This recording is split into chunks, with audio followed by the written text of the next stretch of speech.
ಭಾರತ ವಿದ್ಯಾಸಂಸ್ಥೆ, BS ಶಿಕ್ಷಕ ತರಬೇತಿ ಸಂಸ್ಥೆ ಮತ್ತು BXS ಶಿಕ್ಷಣ ಮಹಾವಿದ್ಯಾಲಯದ ವತಿಯಿಂದ ಶ್ರೀಯುತ ದಿವಂಗತ ಹಿರಣ್ಯಗೌಡರ ಸವಿನೆನಪಿಗಾಗಿ ಪ್ರತಿ ವರ್ಷನೂ ಸಹ ಗೀತ ಜಯಂತಿ ಕಾರ್ಯಕ್ರಮವನ್ನು ನಡೆಸಿಕೊಂಡು ಬರ್ತಾ ಇದ್ದು, ಈ ದಿವಸ ಈ ಕಾರ್ಯಕ್ರಮವನ್ನು ಆಯೋಜನೆ ಮಾಡ್ತಾ ಇದ್ದೀವಿ. ಮೊದಲಿಗೆ ಈ ಕಾರ್ಯಕ್ರಮದ ಪ್ರಾರ್ಥನೆ ಪ್ರಿಯಾಂಕಾ ಅವರಿಂದ.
ಭಾರತ ವಿದ್ಯಾಸಂಸ್ಥೆಯ ಆಶ್ರಯದಲ್ಲಿ ನಡೆಯುತ್ತಿರುವಂತಹ BS ಶಿಕ್ಷಕರ ತರಬೇತಿ ಸಂಸ್ಥೆ ಮತ್ತು ಶಿಕ್ಷಣ ಮಹಾವಿದ್ಯಾಲಯದ ವತಿಯಿಂದ ಪ್ರತಿ ವರ್ಷ ಕೂಡ ನಾವು ಗೀತಾ ಜಯಂತಿ ಕಾರ್ಯಕ್ರಮವನ್ನು ಹಮ್ಮಿಕೊಳ್ತಾ ಇದ್ದೇವೆ. ಇದು ಸರಿ ಸರಿ ಇಲ್ಲ, ನಿಮ್ಮ ಕಡೆ ನೀವು ಮಾತಾಡಿ, ಮೈಕ್ ಕಡೆ ತಿರ್ಕೊಂಡೋಗ್ಬೇಡಿ ನೀವು. ಈ ಒಂದು ಕಾರ್ಯಕ್ರಮವನ್ನು ನಡೆಸಬೇಕಾದ್ರೆ ನಮ್ಮ ಭಾರತ ವಿದ್ಯಾಸಂಸ್ಥೆಯಲ್ಲಿ ಕಾರ್ಯದರ್ಶಿಗಳಾಗಿ, ಅಧ್ಯಕ್ಷರಾಗಿ ಅತ್ಯಂತ ಪ್ರಾಮಾಣಿಕವಾಗಿ ಕಾರ್ಯವನ್ನು ನಿರ್ವಹಿಸಿದಂತಹ ದಿವಂಗತ ಶ್ರೀಯುತ ಎಚ್ ಪಿ ಹಿರೇಗೌಡರು ಅವರ 80 ವರ್ಷದ ನಂತರದಲ್ಲಿ ಸರ್ಕಾರದಿಂದ 80 ವರ್ಷ ದಾಟಿದಂಥವ್ರಿಗೆ ಒಂದಿಷ್ಟು ಹಣ ಅಂತೇಳಿ ಬಿಡುಗಡೆಯಾಯಿತು. ಬಿಡುಗಡೆಯಾದಂಥ ಹಣದಲ್ಲಿ ನಮ್ಮ ಭಾರತ ವಿದ್ಯಾಸಂಸ್ಥೆಯ ವಿವಿಧ ಅಂಗಸಂಸ್ಥೆಗಳಿಗೆ ಪ್ರತಿಯೊಂದು ಸಂಸ್ಥೆಗಳಿಗೂ ಕೂಡ 10,000 ಅಂತೇಳಿ ನೀಡ್ತಾ ಬಂದು ಅದರ ಬಡ್ಡಿನಲ್ಲಿ ಒಂದು ಗೀತಾ ಜಯಂತಿ ಕಾರ್ಯಕ್ರಮವನ್ನು ಮಾಡಿ ಅಂತೇಳಿ ಶ್ರೀಯುತರು ನಮಗೆ ತಿಳಿಸಿದ್ರು. ಅದಕ್ಕೆ ಅನುಗುಣವಾಗಿ ನಮಗೆ ಒಂದು 20,000 ಕೊಟ್ಟಿದ್ರು. ಶಿಕ್ಷಣ ಮಹಾವಿದ್ಯಾಲಯಕ್ಕೆ 10,000 ಕೊಟ್ಟಿದ್ರು. ನಮ್ಮ ಶಿಕ್ಷಕರ ತರಬೇತಿ ಸಂಸ್ಥೆಗೆ ಇವಾಗ ನಮ್ಮ ಸಂಸ್ಥೆಯನ್ನು ಸೇರಿಸಿ 10,000 ರೂಪಾಯಿ ಮತ್ತು 30,000 ರೂಪಾಯಿನ ಈ ಒಂದು ಗೀತಾ ಜಯಂತಿ ಕಾರ್ಯಕ್ರಮಕ್ಕಾಗಿ ಅದನ್ನ ಇಡುಗಟ್ಟಾಗಿಟ್ಕೊಂಡು ಅದರಲ್ಲಿ ಒಂದು 1,902 ರೂಪಾಯಿ ಬಡ್ಡಿ ಬಂದಿದೆ. ಹಾಗೆಯೇ PH ನಲ್ಲೂ ಕೂಡ 1,000 ಬಡ್ಡಿ ಬಂದಿದೆ. ಈ ಹಣದಲ್ಲಿ ನಾವು ಇದು ನಿಲ್ಲಿಸೋದು ಬೇಡ, ಇದು ಒಳ್ಳೆ ಕಾರ್ಯ. ಅದರಲ್ಲಿ ಅವರು ಕೊಡಬೇಕಾದಾಗ ಒಂದು ಮಾತನ್ನ ಹೇಳಿದ್ರು, ನಿಮ್ಮಲ್ಲಿ BEd ಮತ್ತು D.Ed ನಲ್ಲಿ ಟೀಚರ್ ಆಗುವಂಥವ್ರು, ಹಾಗಾಗಿ ಇದರಲ್ಲಿ ಸ್ವಲ್ಪ ನಿಮ್ಮ ಮಕ್ಕಳಿಗೆ ಉತ್ತಮವಾದ ರೀತಿಯಲ್ಲಿ ಏನು ಕೃಷ್ಣ ಹೇಳಿದನೋ ಆ ವಿಚಾರವನ್ನ, ಜೀವನ ಅನ್ನುವಂಥದ್ದೇ ಇಷ್ಟೇ, ಏನೂ ಇಲ್ಲ, ಭಗವಂತ ಏನು ನಾವು ಬಂದಿರುವಂಥದ್ದು ಹಾಗೇನೆ, ಹೋಗುವಂಥದ್ದು ಕೂಡ ಹಾಗೇನೆ. ಈ ಮಧ್ಯ ಏನು ಭಾಗ ಇದೆಯೋ ಇದರಲ್ಲಿ ಒಳ್ಳೆಯ ವ್ಯಕ್ತಿತ್ವವನ್ನ ರೂಪಿಸುವಂತಹ ಅಥವಾ ಒಳ್ಳೆಯ ಸಮಾಜವನ್ನ ನಿರ್ಮಾಣವನ್ನ ಮಾಡುವಂಥದ್ದು ಶಿಕ್ಷಕರ ಆದ್ಯ ಕರ್ತವ್ಯ ಆಗಿರುವುದರಿಂದ ಕೃಷ್ಣ ಗೀತೆಯಲ್ಲಿ ಏನನ್ನ ಹೇಳಿದ್ದೇನೆ ಎನ್ನುವಂಥದ್ದನ್ನ ಉಪನ್ಯಾಸ ಕಾರ್ಯಕ್ರಮದಲ್ಲಿ ತಿಳಿದಂಥವ್ರು ಏನಿದ್ದಾರೋ, ಜ್ಞಾನಿಗಳೇನಿದ್ದಾರೋ ಅವರಿಂದ ನಿಮ್ಮ ಮಕ್ಕಳಿಗೆ ಉಪನ್ಯಾಸ ಕಾರ್ಯಕ್ರಮವನ್ನ ಆಯೋಜಿಸಿ ಅಂತ ಹೇಳಿದ್ದಾರೆ. ಅದಕ್ಕನುಗುಣವಾಗಿ ಒಳ್ಳೆ ಮನಸ್ಸಿನಿಂದ ಈ ಒಂದು ಕಾರ್ಯಕ್ರಮಕ್ಕೆ ಕೊಟ್ಟಿರೋದ್ರಿಂದ ಯಾವುದೇ ಚ್ಯುತಿ ಬರದ ಹಾಗೆ ಅಚ್ಚುಕಟ್ಟಾಗಿ ಮಾಡಬೇಕಲ್ಲ ಅನ್ನುವಂತಹ ಒಂದು ಮಹದಾಶೆಯಿಂದ ಈ ದಿನ ನಾವು ಒಂದು ಗೀತಾ ಜಯಂತಿ ಕಾರ್ಯಕ್ರಮವನ್ನ ಹಮ್ಮಿಕೊಂಡಿದ್ದೀವಿ. ಈ ಕಾರ್ಯಕ್ರಮದ ಅಧ್ಯಕ್ಷತೆಯನ್ನ ನಮ್ಮ BS ಶಿಕ್ಷಕರ ತರಬೇತಿ ಸಂಸ್ಥೆಯ ಸದಸ್ಯರಾದಂತಹ ಶ್ರೀಯುತ BC ಶಿವಲಿಂಗೇಗೌಡರನ್ನ ಅಧ್ಯಕ್ಷತೆಯನ್ನು ವಹಿಸಿಕೊಳ್ಬೇಕು ಅಂತೇಳಿ ಕೇಳಿಕೊಂಡಾಗ ತುಂಬ ಹೃದಯದಿಂದ ಒಪ್ಪಿ ಒಂದು ಕಾರ್ಯಕ್ರಮಕ್ಕೆ ಆಗಮಿಸಿದರೆ ಅವರಿಗೆ ಸ್ವಾಗತವನ್ನು ತಮ್ಮೆಲ್ಲರ ಪರವಾಗಿ, ವೇದಿಕೆ ಗಣ್ಯರ ಪರವಾಗಿ ತುಳಸಿ ನೀಡುವುದರ ಮೂಲಕ ಸ್ವಾಗತವನ್ನು ಕೋರ್ತೀನಿ. ಹಾಗೆ ಒಂದು ಕಾರ್ಯಕ್ರಮಕ್ಕೆ ಉದ್ಘಾಟನೆಯನ್ನ ಮಾಡಬೇಕು ಅನ್ನುವಂತಹ ಉದ್ದೇಶದಿಂದ ನಮ್ಮ ಭಾರತ ವಿದ್ಯಾಸಂಸ್ಥೆಯ ಸಂಸ್ಥಾಪಕರಾದಂತಹ ಶ್ರೀಯುತ PL ಲಕ್ಕೇಗೌಡರ ಸುಪುತ್ರಿಯಾದಂತಹವರು. ಲಕ್ಕೇಗೌಡರ ಕೊಡುಗೆ ಅಪಾರ, ಅದನ್ನ ನಾವು ನೆನ್ಕೊಳ್ಬೇಕು. ಒಂದೊಂದು ಇಟ್ಟಿಗೆನೂ ಕೂಡ ಅವರ ಹೆಸರನ್ನ ಹೇಳ್ತದೆ. ಅಷ್ಟು ಪ್ರಾಮಾಣಿಕವಾಗಿ ಸಂಸ್ಥೆಗೆ ದುಡಿದು ಈ ಮಟ್ಟಕ್ಕೆ ಅವರು ಬೆಳೆಸಿದ್ದಾರೆ. ಹಾಗಾಗಿ ಅವರ ಸುಪುತ್ರಿಯನ್ನ ನಾವು ಕೇಳಿಕೊಂಡ ನಮ್ಮ ಭಾರತ ವಿದ್ಯಾಸಂಸ್ಥೆಯ ಪ್ರಸ್ತುತ ಖಜಾಂಚಿಗಳು ಕೂಡ ಆಗಿದ್ದಾರೆ.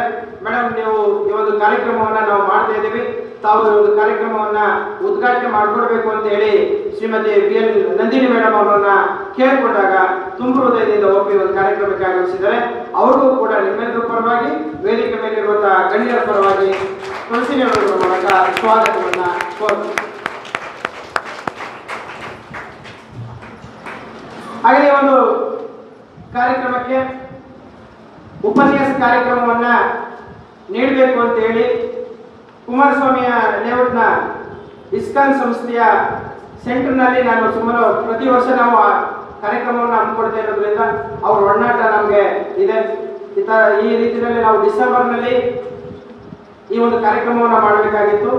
ಕೊರೋನಾ ಕಾರಣದಿಂದ ಈ ಕಾರ್ಯಕ್ರಮವನ್ನು ನಾವು ಮಾಡಲಿಕ್ಕಾಗಲಿಲ್ಲ. ಹಾಗಾಗಿ ಏಪ್ರಿಲ್ ತಿಂಗಳಲ್ಲಿ ಅದನ್ನು ಬಿಡೋದು ಬೇಡ ಅಂತ ಹೇಳಿ ಏಪ್ರಿಲ್ ತಿಂಗಳಲ್ಲಿ ಮಾಡ್ತಾ ಇದ್ದೀವಿ. ಹಾಗಾಗಿ ತಾವು ಕಳಿಸ್ಕೊಡಿ ಅಥವಾ ಬರಬೇಕು ಅಂತ ಹೇಳಿ ನಾವು ಕೇಳ್ಕೊಂಡಾಗ, ಆಕ್ಚುಲಿ ಮಥುರಾ ಶ್ಯಾಮದಾಸ್ ಅವ್ರನ್ನ ಕೇಳ್ಕೊಂಡಾಗ ಅವರು ಸುವರ್ಣ ಅವರು ಅವ್ರನ್ನ ಕಳಿಸ್ಕೊಡ್ತೀನಿ, ನೀವೇನು ಯೋಚನೆ ಮಾಡಬೇಡಿ ಅಂತ ಹೇಳಿದ್ರು. ಶ್ರೀಯುತ ಸುವರ್ಣ ಗೌಡ ಹರಿದಾಸ್ ಅವರು ಪ್ರಸ್ತುತ ಆಕ್ಚುಲಿ ಅವರು M.Tech ಪದವೀಧರರು, ಆಕ್ಚುಲಿ ಗೋಲ್ಡ್ ಮೆಡಲಿಸ್ಟು, RV ಕಾಲೇಜಿನಲ್ಲಿ ಇಂಜಿನಿಯರಿಂಗ್ ಪದವಿಯನ್ನ ಮುಗಿಸಿರುವಂಥವ್ರು. ಅವರು ಲೌಕಿಕ ಜೀವನದಲ್ಲಿ ಏನೋ ಕೃಷ್ಣನ ಮೈ ಮೇಲೆ ಏನೋ ಗೊತ್ತಿಲ್ಲ, ಜೀವನದಲ್ಲಿ ಏನೂ ಇಲ್ಲ, ಮನುಷ್ಯ ಹುಟ್ಟಿದ ಮೇಲೆ ಏನೂ ಇಲ್ಲ, ಒಳ್ಳೆ ಕಾರ್ಯವನ್ನ ಮಾಡಬೇಕು, ನನ್ನ ಕಡೆಯಿಂದ ಜೀವನಕ್ಕೆ ಏನು ಆಧ್ಯಾತ್ಮಿಕ ಜ್ಞಾನವನ್ನ ಜನಕ್ಕೆ ನೀಡಬೇಕು ಅನ್ನುವಂಥ ನಿಟ್ಟಿನಲ್ಲಿ ಸುಮಾರು ಅಂತಾರಾಷ್ಟ್ರೀಯ ಮಟ್ಟದಲ್ಲಿ, ರಾಜ್ಯ ಮಟ್ಟದಲ್ಲಿ ಉಪನ್ಯಾಸ ಕಾರ್ಯಕ್ರಮವನ್ನ ನೀಡ್ತಾ ಬಂದಿದ್ದಾರೆ. ಅವ್ರನ್ನ ನಾವು ಈ ಒಂದು ಕಾರ್ಯಕ್ರಮಕ್ಕೆ ತಾವು ಬರಬೇಕು ಅಂತ ಕೇಳಿಕೊಂಡಾಗ ತುಂಬ ಹೃದಯದಿಂದ ಒಪ್ಪಿ ಶ್ರೀಯುತ ಸುವರ್ಣಗೌಡ ಹರಿದಾಸ್ ಅವರು ಇಸ್ಕಾನ್ ಸಂಸ್ಥೆ ಕುಮಾರಸ್ವಾಮಿ ಲೇಔಟ್ನಿಂದ ಆಗಮಿಸಿದರೆ ಅವ್ರಿಗೂ ಕೂಡ ನಿಮ್ಮೆಲ್ಲರ ಪರವಾಗಿ, ವೇದಿಕೆ ಮೇಲಿರುವಂತಹ ಗಣ್ಯರ ಪರವಾಗಿ ತುಂಬ ಹೃದಯದ ಸ್ವಾಗತವನ್ನ ಕೋರುತ್ತೇನೆ.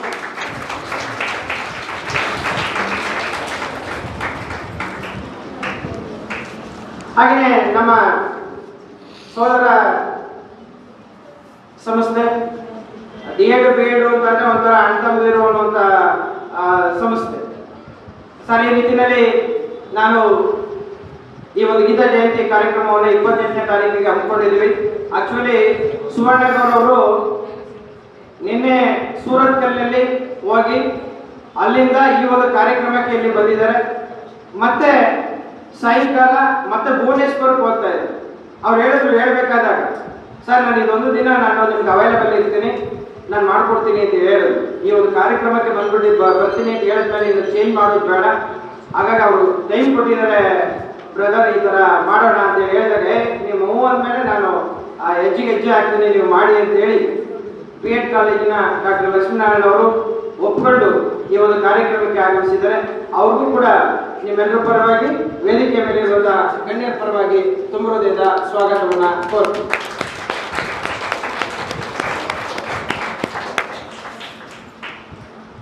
ಹಾಗೆಯೇ ನಮ್ಮ ಭಾರತ್ ವಿದ್ಯಾಸಂಸ್ಥೆಯ ಶಿಸ್ತು ಸಮಿತಿಯ ಅಧ್ಯಕ್ಷರು, ಪದವಿ ಮಹಾವಿದ್ಯಾಲಯದ ಆಡಳಿತ ಮಂಡಳಿಯ ಅಧ್ಯಕ್ಷರು ಆದಂತಹ ಶ್ರೀಯುತ ವಿಜಯ್ ಸರ್ ಅವ್ರನ್ನ ಸರ್ ಈ ರೀತಿಯಲ್ಲಿ ಕಾರ್ಯಕ್ರಮವನ್ನ ಹಮ್ಮಿಕೊಳ್ತಾ ಇದ್ವಿ. ಆಕ್ಚುಲಿ ಹೇಳ್ಬೇಕು ಅಂತಂದ್ರೆ ಅವರು ಹಿಂದೆ ಹೆಚ್ಚು ಕಡಿಮೆ ಒಂದು 5 ವರ್ಷದ 6 ವರ್ಷದ ಹಿಂದೆನೆ ಕಾರ್ಯಕ್ರಮ, ಅದು ಕೂಡ ಎಲ್ಲ ಪ್ರತಿ ವರ್ಷನೂ ಚೆನ್ನಾಗಿ ಬರ್ತಾ ಇತ್ತು. ಅಯ್ಯಪ್ಪ ಇಷ್ಟು ದುಡ್ಡಿನಲ್ಲಿ ಇಷ್ಟು ಕಾರ್ಯಕ್ರಮ ಅಚ್ಚುಕಟ್ಟಾಗಿ ಬರ್ತಾ ಇದೆಯಲ್ಲ, ಈ ಗೀತಾ ಜಯಂತಿಗೆ ಅಂತೇಳಿ 1 ಲಕ್ಷನ ಏನಾದರೂ ಕಲೆಕ್ಟ್ ಮಾಡಿ ಅದನ್ನ ಇಟ್ಬಿಟ್ಟು ಅದರಲ್ಲಿ ಮಾಡೋಣ ಅನ್ನುವಂಥದ್ದನ್ನ ಅವ್ರು ಹೇಳಿದ್ರು, ಬೇರೆಯವ್ರಿಗೂ ಕೂಡ ಹೇಳಿದ್ರು ಒಂದು ಅಮೌಂಟನ್ನ ಮಾಡಿ ಅಂತೇಳಿ. ಹಾಗಾಗಿ ಈ ಕಾರ್ಯಕ್ರಮ ಅಂದ್ರೆ ಬಹಳ ಅವ್ರಿಗೆ ಇಷ್ಟ. ಹಾಗಾಗಿ ಪ್ರತಿ ವರ್ಷನೂ ಕೂಡ ಈ ಒಂದು ಗೀತಾ ಜಯಂತಿ ಕಾರ್ಯಕ್ರಮಕ್ಕೆ ತಪ್ಪಿಸ್ಕೊಳ್ತಾನೆ ನಮ್ಮ ಆಹ್ವಾನಕ್ಕೆ ಮನ್ನಿಸಿ ಈ ಒಂದು ಕಾರ್ಯಕ್ರಮಕ್ಕೆ ಬಂದಿರುವಂತಹ ಶ್ರೀಯುತ ವಿಜಯ್ ಸರ್ ಅವರಿಗೆ ನಿಮ್ಮೆಲ್ಲರ ಪರವಾಗಿ, ವೇದಿಕೆ ಮೇಲಿರುವಂತಹ ಗಣ್ಯರ ಪರವಾಗಿ ತುಂಬ ಸ್ವಾಗತವನ್ನ ಕೋರುತ್ತೇನೆ. ಹಾಗೆಯೇ ನಮ್ಮ ಕಾಲೇಜಿನ ಹಿರಿಯ ವಿದ್ಯಾರ್ಥಿ, ಸುಮಾರು 91-92 ವಿದ್ಯಾರ್ಥಿ, ಅವರೇ ಪ್ರಕಾಶ್ ಅವರು ಕುಮಾರಸ್ವಾಮಿ ಲೇಔಟ್ನ ಏನು ಇಸ್ಕಾನ್ ಸಂಸ್ಥೆ ಏನಿದೆ ಟ್ರೆಸರರ್ ಸರ್, ಖಜಾಂಚಿ ಅವರು. ಹಾಗಾಗಿ ಖಜಾಂಚಿಯಾಗಿ ಕಾರ್ಯವನ್ನು ನಿರ್ವಹಿಸುವುದರ ಮೂಲಕ ಸುವರ್ಣಗೌಡ ಹರಿದಾಸ್ ಅವರು ಈ ರೀತಿಯಲ್ಲಿ ನಿಮ್ಮ ಕಾಲೇಜಿನಲ್ಲಿ BS ಕಾಲೇಜಲ್ಲಿ ಪ್ರೋಗ್ರಾಮ್ ಇದೆ ಅಂದಾಗ ಅದು ನನ್ನ ಕಾಲೇಜು, ನಾನು ಓದಿರೋ ಕಾಲೇಜು, ನಾನು ಬರ್ತೀನಿ ಅಂತ ಹೇಳಿ ಅವರು ಬಹಳ ಉತ್ಸಾಹದಿಂದ ಒಂದು ಕಾರ್ಯಕ್ರಮಕ್ಕೆ ಆಗಮಿಸಿದ್ದಾರೆ. ಅವ್ರಿಗೂ ಕೂಡ ನಿಮ್ಮೆಲ್ಲರ ಪರವಾಗಿ, ವೇದಿಕೆ ಮೇಲಿರುವಂತಹ ಗಣ್ಯರ ಪರವಾಗಿ ತುಂಬ ಹೃದಯದ ಸ್ವಾಗತವನ್ನ ಕೋರುತ್ತೇನೆ. ಹಾಗೆಯೇ ಈ ಒಂದು ಕಾರ್ಯಕ್ರಮಕ್ಕೆ ಇಸ್ಕಾನ್ ಸಂಸ್ಥೆಯ ವಿವಿಧ ಎಲ್ಲ ಡಿವೋಟಿಸ್ಗಳು, ಪದಾಧಿಕಾರಿಗಳು ಈ ಒಂದು ಕಾರ್ಯಕ್ರಮಕ್ಕೆ ಆಗಮಿಸಿದರೆ ಅವ್ರಿಗೂ ಕೂಡ ಸ್ವಾಗತವನ್ನ ನಿಮ್ಮೆಲ್ಲರ ಪರವಾಗಿ, ವೇದಿಕೆ ಮೇಲಿರುವಂತಹ ಗಣ್ಯರ ಪರವಾಗಿ ಕೋರುತ್ತೇವೆ. ಹಾಗೆ ಒಂದು ಕಾರ್ಯಕ್ರಮಕ್ಕೆ ನಮ್ಮ BSನ ಶಿಕ್ಷಕರ ತರಬೇತಿ ಸಂಸ್ಥೆ ಮತ್ತು ಶಿಕ್ಷಣ ಮಹಾವಿದ್ಯಾಲಯದ ಎಲ್ಲ ಬೋಧಕೇತರ ವರ್ಗದವರು ಕೂಡ ಆಗಮಿಸಿದರೆ ಅವ್ರಿಗೂ ಕೂಡ ನಿಮ್ಮೆಲ್ಲರ ಪರವಾಗಿ, ವೇದಿಕೆ ಮೇಲಿರುವಂತಹ ಗಣ್ಯರ ಪರವಾಗಿ ತುಂಬ ಹೃದಯದ ಸ್ವಾಗತವನ್ನ ಕೋರುತ್ತೇವೆ. ಹಾಗೆಯೇ ನಮ್ಮ ಶಿಕ್ಷಣ ಮಹಾವಿದ್ಯಾಲಯದ ಪ್ರಥಮ BEdನ ಪ್ರಶಿಕ್ಷಣಾರ್ಥಿಗಳು ಎಲ್ಲರೂ ಕೂಡ ಆಗಮಿಸಿದ್ದಾರೆ. ಅವ್ರಿಗೂ ಕೂಡ ಮತ್ತೆ ನಮ್ಮ ಶಿಕ್ಷಕರ ತರಬೇತಿ ಸಂಸ್ಥೆಯ ಎಲ್ಲ ಪ್ರಶಿಕ್ಷಣಾರ್ಥಿಗಳು ಕೂಡ ಆಗಮಿಸಿದ್ದಾರೆ. ಅವ್ರಿಗೂ ಕೂಡ ನಿಮ್ಮೆಲ್ಲರ ಪರವಾಗಿ, ವೇದಿಕೆ ಮೇಲಿರುವಂತಹ ಗಣ್ಯರ ಪರವಾಗಿ ಹಾಗೂ ವೈಯಕ್ತಿಕವಾಗಿ ತುಂಬ ಹೃದಯದ ಸ್ವಾಗತವನ್ನ ಕೋರುತ್ತೇವೆ.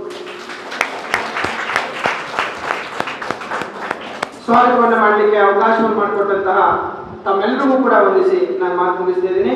ಜೈ ಜೈ ಕರ್ನಾಟಕ. ಧನ್ಯವಾದಗಳು.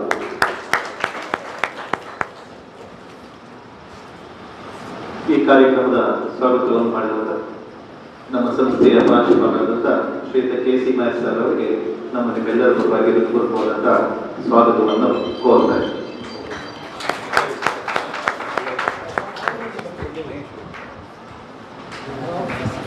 ಈಗ ಕಾರ್ಯಕ್ರಮದ ಉದ್ಘಾಟನೆ ವೇದಿಕೆ ಮೇಲೆ ಆಸೀನರಾಗಿರುವಂಥ ಶ್ರೀಮತಿ ನಂದಿನಿ ಮೇಡಮ್ ಹಾಗೂ ಎಲ್ಲ ಗೌರವಾನ್ವಿತ ಅತಿಥಿಗಳು ಒಂದು ಕಾರ್ಯಕ್ರಮವನ್ನು ಉದ್ಘಾಟಿಸಬೇಕಾಗಿ ಕೋರ್ತಾರೆ.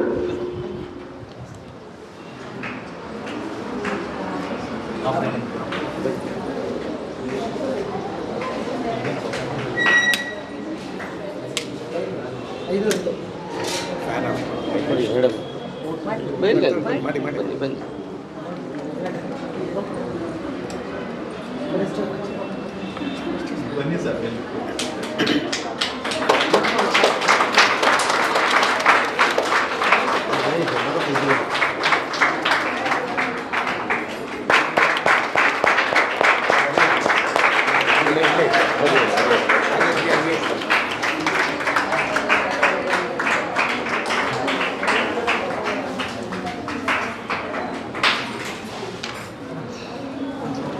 ಈ ಕಾರ್ಯಕ್ರಮದ ಉದ್ಘಾಟನೆಯನ್ನು ಮಾಡಿದಂತ ಶ್ರೀಮತಿ ನಂದಿನಿ ಮೇಡಮ್ ಹಾಗೂ ಎಲ್ಲ ಗೌರವಾನ್ವಿತ ಅತಿಥಿಗಳಿಗೆ ಹೃತ್ಪೂರ್ವಕ ಧನ್ಯವಾದಗಳು.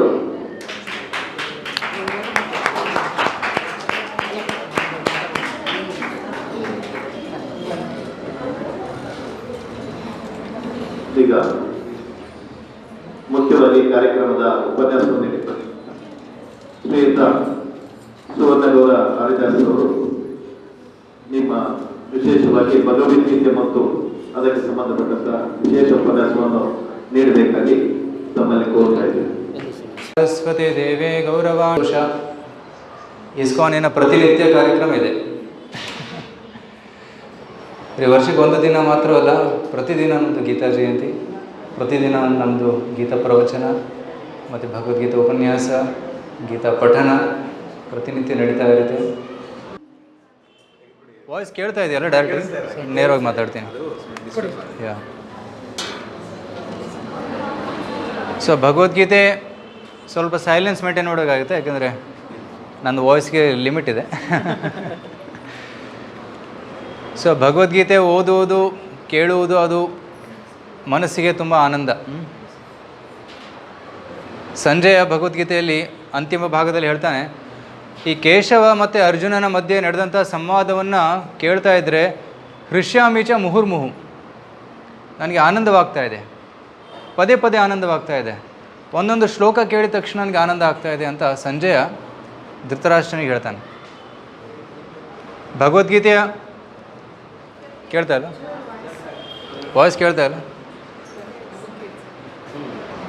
ಸೊ ಸಂಜಯ ಭಗವದ್ಗೀತೆಯ ಅಂತಿಮ ಶ್ಲೋಕಗಳಲ್ಲಿ ಹೇಳ್ತಾನೆ, ಹೃಷ್ಯಾಮೀಚ ಮುಹುರ್ಮುಹು, ಪದೇ ಪದೇ ನನಗೆ ಆನಂದ ಆಗ್ತಾ ಇದೆ ಅಂತ. I am feeling happiness. ಭಗವದ್ಗೀತೆಯ ಪ್ರಥಮ ಶ್ಲೋಕ ಧೃತರಾಷ್ಟ್ರೋವಾಚ. ಧೃತರಾಷ್ಟ್ರ ಪ್ರಶ್ನೆ ಕೇಳಿದ್ದ, ಧರ್ಮಕ್ಷೇತ್ರೇ ಕುರುಕ್ಷೇತ್ರೇ ಸಮವೇತಾಯುತ್ಸವ ಮಾಮಕ ಪಾಂಡವಾಶ್ಚೈವ ಕಿಮ್ ಅಕುರ್ವತ ಸಂಜಯ. ಧೃತರಾಷ್ಟ್ರ ಸಂಜಯನ ಕೇಳ್ತಾನೆ, ನನ್ನ ಮಕ್ಕಳು ಮತ್ತು ಪಾಂಡುವಿನ ಮಕ್ಕಳು ಇಬ್ಬರು ಕುರುಕ್ಷೇತ್ರ ರಣಭೂಮಿಯಲ್ಲಿ, ಯುದ್ಧ ಭೂಮಿಯಲ್ಲಿ ಸೇರಿದ್ದಾರೆ, ಅಲ್ಲಿ ಅವ್ರು ಏನು ಮಾಡಿದ್ರು ಅಂತ.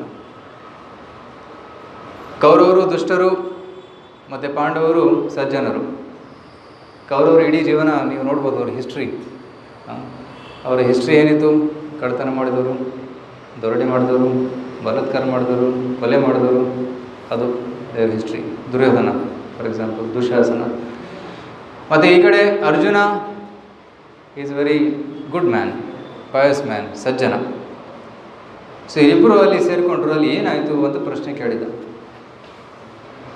ಸಂಜಯ ಉತ್ತರ ಕೊಡ್ತಾನೆ, ಧರ್ಮಕ್ಷೇತ್ರದಲ್ಲಿ ಇವರಿಬ್ಬರು ಸೇರಿದರು, ಪಾಂಡವರು ಕೌರವರು ಪರಸ್ಪರ ಮುಖಾಮುಖಿ ನಿಂತಿದ್ದಾರೆ. ಆಗ ಅರ್ಜುನ ಕೃಷ್ಣನಿಗೆ ಹೇಳ್ತಾನೆ, ಸೇನೆಯೋರು ಉಭಯೋರ ಮಧ್ಯೆ ರಥಂ ಸ್ಥಾಪಯಮೇ ಚ್ಯುತ, ಎರಡು ಸೇನೆಗಳ ಮಧ್ಯೆ ನನ್ನ ರಥವನ್ನು ನಿಲ್ಲಿಸುವ. ನಾನು ನೋಡಬೇಕು ಯಾರ್ಯಾರು ಬಂದಿದ್ದಾರೆ ಯುದ್ಧಕ್ಕೆ ಅಂತ. ಆ ಯುದ್ಧಕ್ಕೆ ಯಾರು ಬಂದಿದ್ದಾರೆ ಅಂತ ನೋಡಿದ ತಕ್ಷಣ ಅವನಿಗೆ ಟೆನ್ಷನ್ ಆಗುತ್ತೆ. ಅಯ್ಯೋ, ಇವ್ರ ಜೊತೆ ಯುದ್ಧ ಮಾಡಬೇಕಾ, ಭೀಷ್ಮ, ದ್ರೋಣ, ಮತ್ತು ದುರ್ಯೋಧನ, ದುಶಾಸನ, ಕರ್ಣ, ಶಕುನಿ ಇವರೆಲ್ಲ ನಿಂತಿದ್ದಾರೆ. ಇವ್ರ ಜೊತೆ ಯುದ್ಧ ಮಾಡಬೇಕಾ ಅಂತ ಅವನಿಗೆ ಸ್ವಲ್ಪ ಟೆನ್ಷನ್ ಆಗುತ್ತೆ. ನಾನು ಯುದ್ಧ ಮಾಡೋದಿಲ್ಲ, ನಾನು ಇಲ್ಲಿಂದ ಓಡೋಗಿ ಕಾಡಿಗೆ ಹೋಗ್ತೀನಿ ಅಂತ ಹೇಳ್ತಾನೆ. ಆಗ ಕೃಷ್ಣ ಸ್ವಲ್ಪ ಬುದ್ಧಿವಾದ ಹೇಳ್ತಾನೆ, ನೀನು ಕರ್ತವ್ಯ ಮಾಡಬೇಕು. ನಿನ್ನ ಕರ್ತವ್ಯ ಈ ರಾಜ್ಯದ ಸಂರಕ್ಷಣೆ, ರಾಷ್ಟ್ರದ ಸಂರಕ್ಷಣೆ. ಈ ರಾಜ್ಯ ಈಗ ದುಷ್ಟರ ಕೈಯಲ್ಲಿದೆ. ಆ ದುಷ್ಟರ ಕೈಯಲ್ಲಿ ಈ ರಾಜ್ಯ ಇದ್ದರೆ ದೇಶ ಹಾಳಾಗೋಗುತ್ತೆ. ಅದು ಸಜ್ಜನರ ಕೈಯಲ್ಲಿರಬೇಕು, ರಾಜ ಋಷಿಗಳ ಕೈಯಲ್ಲಿ ರಾಜ್ಯ ಇರಬೇಕು. ಆಗ ರಾಜ್ಯ ಚೆನ್ನಾಗಿ ನಡೆಯುತ್ತೆ. ಅದಕ್ಕೆ you should fight and you should win. ನೀನು ಯುದ್ಧ ಮಾಡಬೇಕು, ನೀನು ಈ ವಿಜಯ ಆಗಬೇಕು ಅಂತ ಹೇಳ್ತಾನೆ. ಇಡೀ ಭಗವದ್ಗೀತಾ ಅದಕ್ಕೋಸ್ಕರನೇ ಹೇಳಿರೋದು. ಆದರೆ ಭಗವದ್ಗೀತೆ ಹೇಳ್ತಾ ಹೇಳ್ತಾ ಹೇಳ್ತಾ ಕೃಷ್ಣ ಹಲವಾರು ತತ್ವಗಳನ್ನ ಹೇಳ್ತಾನೆ. 700 ಶ್ಲೋಕ ಇದೆ ಭಗವದ್ಗೀತೆಯಲ್ಲಿ, 700 ಶ್ಲೋಕಾಸ್. ಈ 700 ಶ್ಲೋಕಗಳಲ್ಲಿ ನಮಗೆ ಜೀವನದಲ್ಲಿ ಬೇಕಾದಂತಹ ಎಲ್ಲ ಮೌಲ್ಯಗಳು ಕೃಷ್ಣ ತಿಳಿಸ್ಬಿಟ್ಟಿದ್ದಾನೆ. So Bhagavad Gita is like a zip file of all the Vedas. ಎಲ್ಲ ವೇದಗಳ ಸಾರಾಂಶ ಭಗವದ್ಗೀತೆ ಇದೆ. ಸೊ ಸರ್ವ ವೇದ ಇತಿಹಾಸಾನಾಂ ಸಾರಂ ಸಾರಂ ಸಮುದ್ರತಂ. ಸೊ ಗೀತಾ ಮತ್ತು ಭಾಗವತ ಎಲ್ಲ ವೇದಗಳ ಸಾರ. ಸರ್ವ ಉಪನಿಷದೋ ಗಾವೋ ದುಗ್ಧ ಗೋಪಾಲನಂದನ ಪಾರ್ಥೋ ವತ್ಸ ಸುಧೀರ್ ಭೋಕ್ತ ದುಗ್ಧಂ ಗೀತಾಮೃತಂ. ಎಲ್ಲ ವೇದಗಳನ್ನು ಹಸುವಿಗೆ ಹೋಲಿಸಿದ್ರೆ ಹಸುವಿನ ಹಾಲು ಭಗವದ್ಗೀತೆ. ಸೊ ಈ ಭಗವದ್ಗೀತೆ ಮಹತ್ವವನ್ನು ನಾವು ತಿಳ್ಕೊಳ್ಳೋದಕ್ಕೆ ಇಲ್ಲಿ ಸೇರಿದ್ದೀವಿ. ಸೊ 1 ಗಂಟೆ ಸಮಯದಲ್ಲಿ ಎಲ್ಲ ವಿಷಯಗಳನ್ನು ಚರ್ಚೆ ಮಾಡೋಕ್ಕೆ ಆಗೋದಿಲ್ಲ. ಆದರೆ ಇವತ್ತು 2 ವಿಷಯಗಳನ್ನು ನಾನು ಚರ್ಚೆ ಮಾಡ್ತೀನಿ. ಫಸ್ಟು ಮನುಷ್ಯ ಜೀವನದ ಉದ್ದೇಶ ಏನು ಅನ್ನೋದು, ಅದರ ಬಗ್ಗೆ ಚರ್ಚೆ ಮಾಡೋಣ. ಸೊ ಇಲ್ಲಿ ಆ್ಯಕ್ಚುಲಿ ನಾನು ಆತ್ಮಾನ್ವೇಷಣೆ ಅಂತ ಒಂದು ಕಾರ್ಯಕ್ರಮ ಮಾಡ್ತೀನಿ. ಅದರಲ್ಲಿ ಮೊದಲನೇ ಭಾಗ ಇದು. ಆತ್ಮಾನ್ವೇಷಣೆ ಅಂದರೆ self discovery or discovery your self ಅಂತ. ಸೊ ಅದರಲ್ಲಿ ಫಸ್ಟ್ ಒಂದು ಪ್ರೆಸೆಂಟೇಷನ್ ಇದು, ಆತ್ಮಾನ್ವೇಷಣೆ ನಮ್ಮ ಜೀವನ ಒಂದು ಆಟ ಅಂತ. ಅವ್ರ life is like a game. ಪಕ್ಕದಲ್ಲಿ ಗ್ರೌಂಡ್ ಇದೆ, ಮಕ್ಕಳು ಆಟ ಆಡ್ತಾ ಇದ್ದಾರೆ. ಪ್ರತಿಯೊಂದು ಆಟದಲ್ಲಿ ಒಂದು ನಿಯಮಗಳಿರುತ್ತೆ ಮತ್ತು ಒಂದು ಗುರಿ ಇರುತ್ತೆ. ಫುಟ್ಬಾಲ್ ಆಟ ಆಡಿದರೆ ಗೋಲ್ ಈಸ್ ದ ಗೋಲ್. ಬಾಲನ್ನು ಗೋಲ್ ಪೋಸ್ಟಲ್ಲಿ ಹಾಕಬೇಕು. ಕ್ರಿಕೆಟಲ್ಲಿ ಸಿಕ್ಸರ್ ಹೊಡಿಬೇಕು. IPL ಮ್ಯಾಚ್ ನಡೀತಾ ಇದೆ, ಎಲ್ಲರೂ ನೋಡ್ತಾ ಇರ್ತಾರೆ. ನನ್ನ ಟ್ರೈನಲ್ಲಿ ಬೆಳಿಗ್ಗೆ ಬರಬೇಕಾದ್ರೆ, ನಾನು ಬೆಳಿಗ್ಗೆ 4:15 ಎದ್ದು ಧ್ಯಾನ ಮಾಡ್ತಾಯಿದ್ದೀನಿ. ಟ್ರೈನಲ್ಲಿ ಒಬ್ಬ ಕ್ರಿಕೆಟ್ ನೋಡ್ತಾ ಇದ್ದಾನೆ. ಅವ್ರ ಮಾರ್ನಿಂಗ್ ಸಾಧನೆ ಅದು, ಬೆಳಿಗ್ಗೆ ತಕ್ಷಣ ಕ್ರಿಕೆಟ್ ನೋಡೋದು. ಯಾವುದೋ ಪಿಕ್ಚರ್ ನೋಡ್ತಾ ಇದ್ದ ಬೆಳಿಗ್ಗೆ 4:45 ಗಂಟೆಗೆ. ಸೊ ಇದು ನಮ್ಮ ಜೀವನ ಕೂಡ ಒಂದು ಆಟದ ಥರ. ಅದರಲ್ಲಿ ಕೆಲವೊಂದು ನಿಯಮಗಳಿದೆ ಮತ್ತು ಒಂದು ಗುರಿ ಇದೆ. ಗುರಿ ಹಲವಾರು ಇಲ್ಲ, ಒಂದೇ ಗುರಿ ಇರೋದು. ಅವರು one goal, but there many rules to this game. So let's see what are this rules. So ಇದೊಂದು ಪ್ರಶ್ನೆ ಇದೆ, ಎಲ್ಲರೂ ಏನನ್ನು ಹುಡುಕ್ತಾ ಇದ್ದಾರೆ? ಯಾರಾದರೂ ಹೇಳ್ಬೋದಾ? What are we searching for? Yes, ನಿಮ್ಮ ಜೀವನದ ಉದ್ದೇಶ ಏನು? ನೀವು ಏನು ಹುಡುಕ್ತಾ ಇದ್ದೀರಾ? ಎಸ್, ಜಾಬ್ ಹುಡುಕ್ತಾ ಇದ್ದೀರಾ. Okay, anybody else? ನೆಮ್ಮದಿ. ಓಕೆ, ನೆಮ್ಮದಿ ಹುಡುಕ್ತಾ ಇದ್ದಾರೆ. ಜಾಬಿಂದ ನೆಮ್ಮದಿ ಸಿಗುತ್ತಾ? ಹೇಳೋಕ್ಕಾಗಲ್ಲ. Yes, what is the goal of life? What are you searching for? ಜೀವನದಲ್ಲಿ ನೀವೇನು ಹುಡುಕ್ತಾ ಇದ್ದೀರಾ? ಒಬ್ಬ ಜಾಬ್ ಅಂದರು, ಒಬ್ಬ ನೆಮ್ಮದಿ ಅಂದರು. They can many options, please tell. ಹಾಂ, ಹ್ಯಾಪಿನೆಸ್, ಕರೆಕ್ಟ್. ಜಾಬ್ ಯಾಕೆ ಹುಡುಕ್ತಾ ಇದ್ದೀವಿ? ದುಡ್ಡು ಬರುತ್ತೆ, ದುಡ್ಡಿಂದ ಸಂತೋಷ ಬರುತ್ತೆ. ರೈಟ್, ದುಡ್ಡಿಂದನೇ ಎಲ್ಲ ಬರಲ್ಲ. Okay, that also right. ಕೆಲವರು ಹೇಳ್ತಾರೆ ದುಡ್ಡಿಂದ ಎಲ್ಲ ಬರುತ್ತೆ ಅಂತ, ಕೆಲವರು ಹೇಳ್ತಾರೆ ದುಡ್ಡಿಂದ ಎಲ್ಲ ಬರೋದಿಲ್ಲ ಅಂತ. Right, yes. So we are looking for happiness. ತಮ್ಮ ಹೆಸರೇನು? ರವಿ ಸಿದ್ಧ.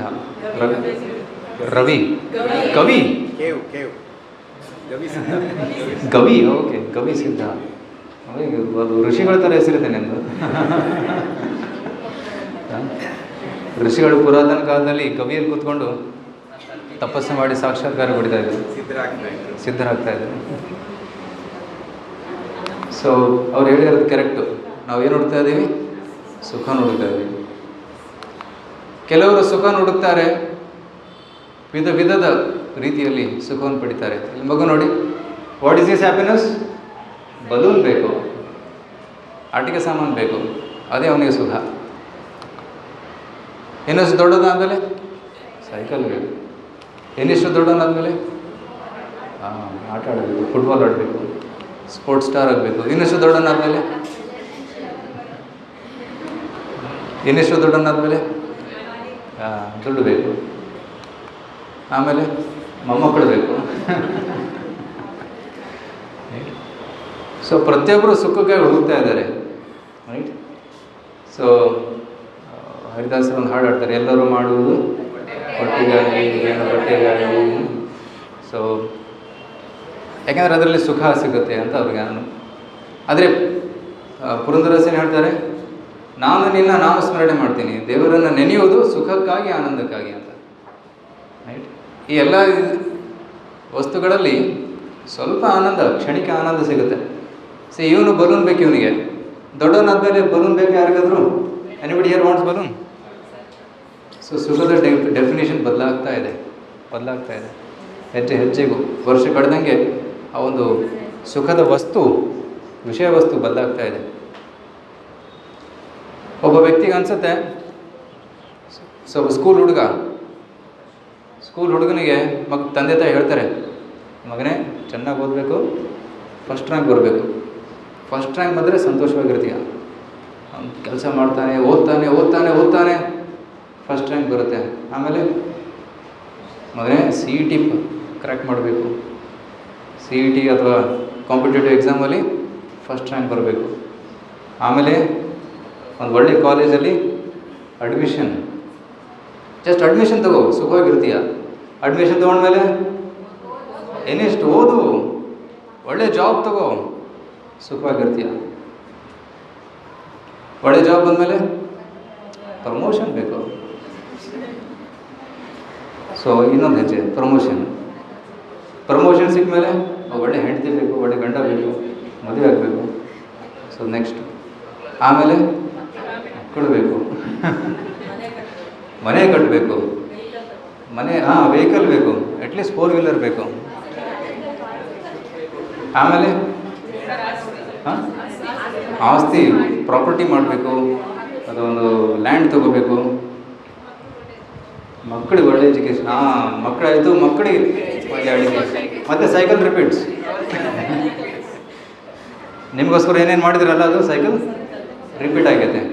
ಸೊ ಸುಖ ಇಲ್ಲಿದೆ ಅಂತ ನಾವು ಒಂದು ಹೆಜ್ಜೆ ಇಡ್ತೀವಿ, ಸುಖ ಇನ್ನೊಂದು ಹೆಜ್ಜೆ ಮುಂದೆ ಹೋಗುತ್ತೆ, ಸಿಗೋದಿಲ್ಲ.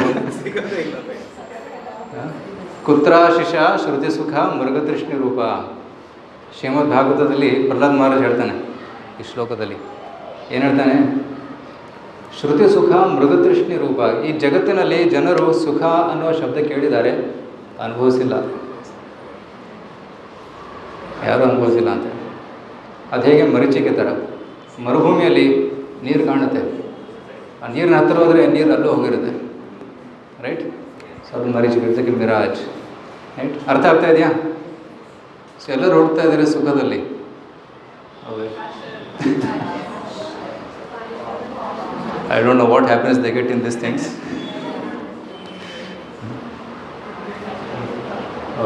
ಇದಂತೂ ಈಗ ತುಂಬ ಪಾಪ್ಯುಲರ್ ಆಗಿಬಿಟ್ಟಿದೆ. ಎಸ್ಪೆಷಲಿ ಹುಡುಗರು ಪವರ್ ಬೈಕ್ಸ್ ತೊಗೊತಾರೆ, ಮುಂದೆ ಕ್ಯಾಮ್ರಾ ಇಡ್ತಾರೆ, ಓಡಿಸ್ತಾರೆ. ಕೆಲವೊಮ್ಮೆ ಆಕ್ಸಿಡೆಂಟ್ ಆಗುತ್ತೆ. ಇಲ್ಲ ನಮ್ಮ ದಯಾನಂದ ಸಾಗರ್ ಕಾಲೇಜ್ ಹತ್ರ ಬೆಳಿಗ್ಗೆ ನಾವು ಪ್ರೋಗ್ರಾಮ್ಗೆ ಹೋಗ್ತಾಯಿದ್ವಿ, ಒಬ್ಬ ಹುಡುಗ ಬುಮ್ ಜೋರಾಗಿ ಬಂದ, ಒಂದು ಸ್ಪೀಡ್ ಬ್ರೇಕರ್ ಇತ್ತು ನೋಡಿಲ್ಲ, ಹಾರ್ತು ಮೇಲೆ ಬಿದ್ದುಬಿಟ್ಟ, ಟಪ್ ಒಂದು ಸೌಂಡ್ ಬಂತು, ಅವನು ಎಲ್ಲೋ ಬಿದ್ದ, ಗಾಡಿ ಎಲ್ಲೋ ಬಿತ್ತು. So thrill is dangerous.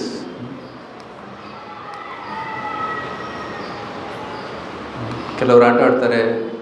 So ವಿಧ ವಿಧದ ರೀತಿಯಲ್ಲಿ ಸುಖವನ್ನು ಅನುಭವಿಸೋದಕ್ಕೆ ಪ್ರಯತ್ನ ಪಡ್ತಾರೆ. ಕೆಲವೊಬ್ಬರು ದುಷ್ಕಾರ್ಯಗಳನ್ನು ಮಾಡ್ತಾರೆ, ಸಿಗರೆಟ್ ಸೇದೋದು ಮತ್ತು ಕುಡಿಯೋದು.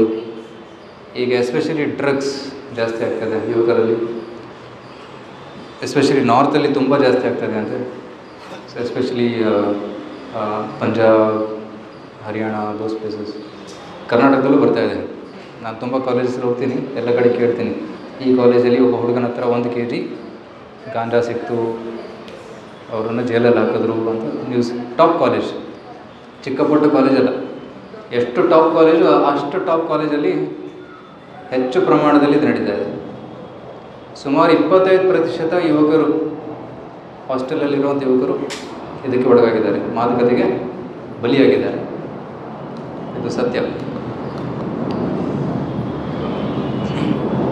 ಸುಖವೆಂದರೆ ಸುಧಾರಿತ ಸೌಲಭ್ಯಗಳು ಎಂದು ನಾವು ಭಾವಿಸುತ್ತೇವೆ.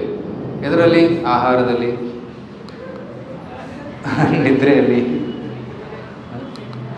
ಮತ್ತು ಮೈಥುನದಲ್ಲಿ, ಮತ್ತು ಭಯದಲ್ಲಿ, ಡಿಫೆನ್ಸಲ್ಲಿ. ಆಹಾರ ನಿದ್ರಾ ಭಯಮೈಥುನಂ ಚ ಸಾಮಾನ್ಯಮೇತ ಪಶುಭೀ ನರಾಣ. ಮಹಾಭಾರತದಲ್ಲಿ ಒಂದು ಶ್ಲೋಕ ಇದೆ, ಆಹಾರ ನಿದ್ರಾ ಭಯ ಮೈಥುನ. People think that these are happiness. ಇದು ಜೀವನದ ಗುರಿ ಅಂತ ಜನರು ಕಲ್ಪನೆ ಮಾಡ್ತಾರೆ. ಆ್ಯಕ್ಚುಲಿ ಸುಮಾರು ಜನರಿಗೆ ಇದೇ ಗುರಿ. ವೀಕೆಂಡ್ ಬಂದ ತಕ್ಷಣ ಎಲ್ಲಿ ತಿನ್ನಬೇಕು, ಓಕೆ, ನಿದ್ರೆ ಮಾಡೋದಕ್ಕೆ ಒಳ್ಳೆ ಸಾಫ್ಟ್ ಗಾಳಿ ಇರಬೇಕು, ಮಲಗಿದರೆ ಹೇಳೋಕ್ಕೆ ಮನಸ್ಸಾಗಬಾರ್ದು, ಲೈಕ್ ದಟ್. ಮತ್ತು ಮೈಥುನ ಮತ್ತು ಭಯ. ಈಗ ಮೈಥುನ ಕೂಡ ಫಸ್ಟ್ ಮದುವೆ ಆಗ್ತಾಯಿದ್ರು, ಈಗ ಮದುವೆ ಆಗದೆ ಸಂಬಂಧ ಬೆಳೆಸ್ಕೊತಾ ಇದ್ದಾರೆ, ಲಿವ್ ಇನ್ ರಿಲೇಷನ್ಶಿಪ್. ಯಾಕಪ್ಪ ಅಬ್ಲಿಗೇಷನ್ ಬೇಕು ಅಂತ ಒಂದು ಕೆಟ್ಟ ಒಂದು ಸಂಸ್ಕೃತಿ ಕೂಡ ಬರ್ತಾ ಇದೆ, ಪಾಶ್ಚಾತ್ಯ ದೇಶದಿಂದ ಬರ್ತಾ ಇದೆ. ಮತ್ತು ಡಿಫೆನ್ಸ್ ಮೆಕ್ಯಾನಿಸಮ್. ಡಿಫೆನ್ಸಿಂದ ಏನಾಗುತ್ತೆ, ಯುದ್ಧ ಆಗುತ್ತೆ, ಯುದ್ಧ ಆದಾಗ ಜನರು ಬಲಿ ಆಗ್ತಾರೆ, ಪೀಪಲ್ ಡೈ. ಸೊ ಪ್ರಾಣಿಗಳು ಸಹ ಇದೇ 4 ಕಾರ್ಯಗಳನ್ನು ಮಾಡ್ತವೆ. ಅವರು ಕೂಡ ಸ್ನೇಹಿತರಿದ್ದಾರೆ, ಅವರು ಕೂಡ ಮೋಜು ಮಾಡ್ತವೆ, ಅವರಲ್ಲಿ ಕೂಡ ಕುಟುಂಬ ಇದೆ, ಅವು ಕೂಡ ಆಹಾರ ನಿದ್ರಾ ಭಯ ಮೈಥುನ ಕಾರ್ಯಗಳು ಮಾಡ್ತಾರೆ. ಮನುಷ್ಯರಿಗಿಂತಲೂ ಉತ್ತಮವಾಗಿ ಮಾಡ್ತಾರೆ. ನಾವು ಒಂದು 4 ರೊಟ್ಟಿ ಸ್ವಲ್ಪ ಅನ್ನ ಸಾರು ತಿಂತೀವಿ. ಆನೆ ನೋಡಿ, ದನಿಗೆ ಒಂದು ಎಷ್ಟು 100-200 kg ತಿನ್ನುತ್ತೆ, ಅಷ್ಟು ಶಕ್ತಿ ಇದೆ. ನಿದ್ರೆ ಮಾಡೋದ್ರಲ್ಲಿ ಇದೇನು ಗೊತ್ತಾ, ಕರಡಿ, ಪೋಲಾರ್ ಬೇರ್ 6 ತಿಂಗಳು ಮಲಗುತ್ತಂತೆ.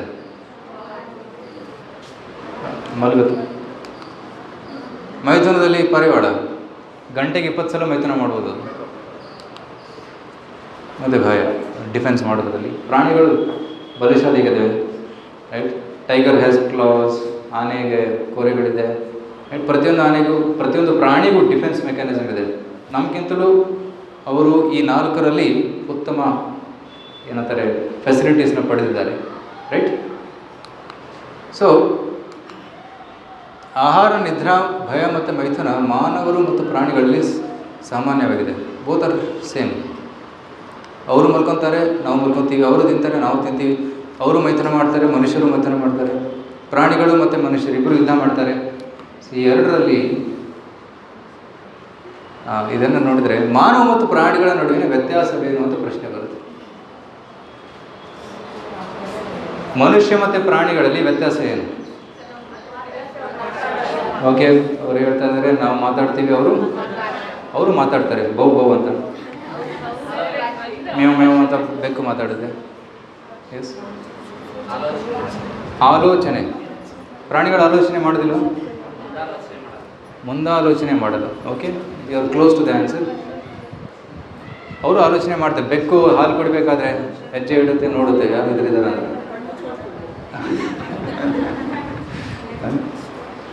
S, okay. ಮನುಷ್ಯರಲ್ಲಿ ಕಂಟ್ರೋಲ್ ಇದೆ, ಪ್ರಾಣಿಗಳಲ್ಲಿ ಕಂಟ್ರೋಲ್ ಇಲ್ಲ. Okay, very nice.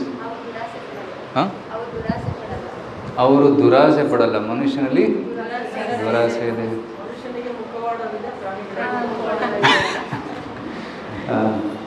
ಸೊ ಮನುಷ್ಯನಿಗೆ ಮುಖವಾಡ ಇದೆ, ಈ ಹೈಡ್ಸ್ ಹಿಸ್ ಐಡೆಂಟಿಟಿ.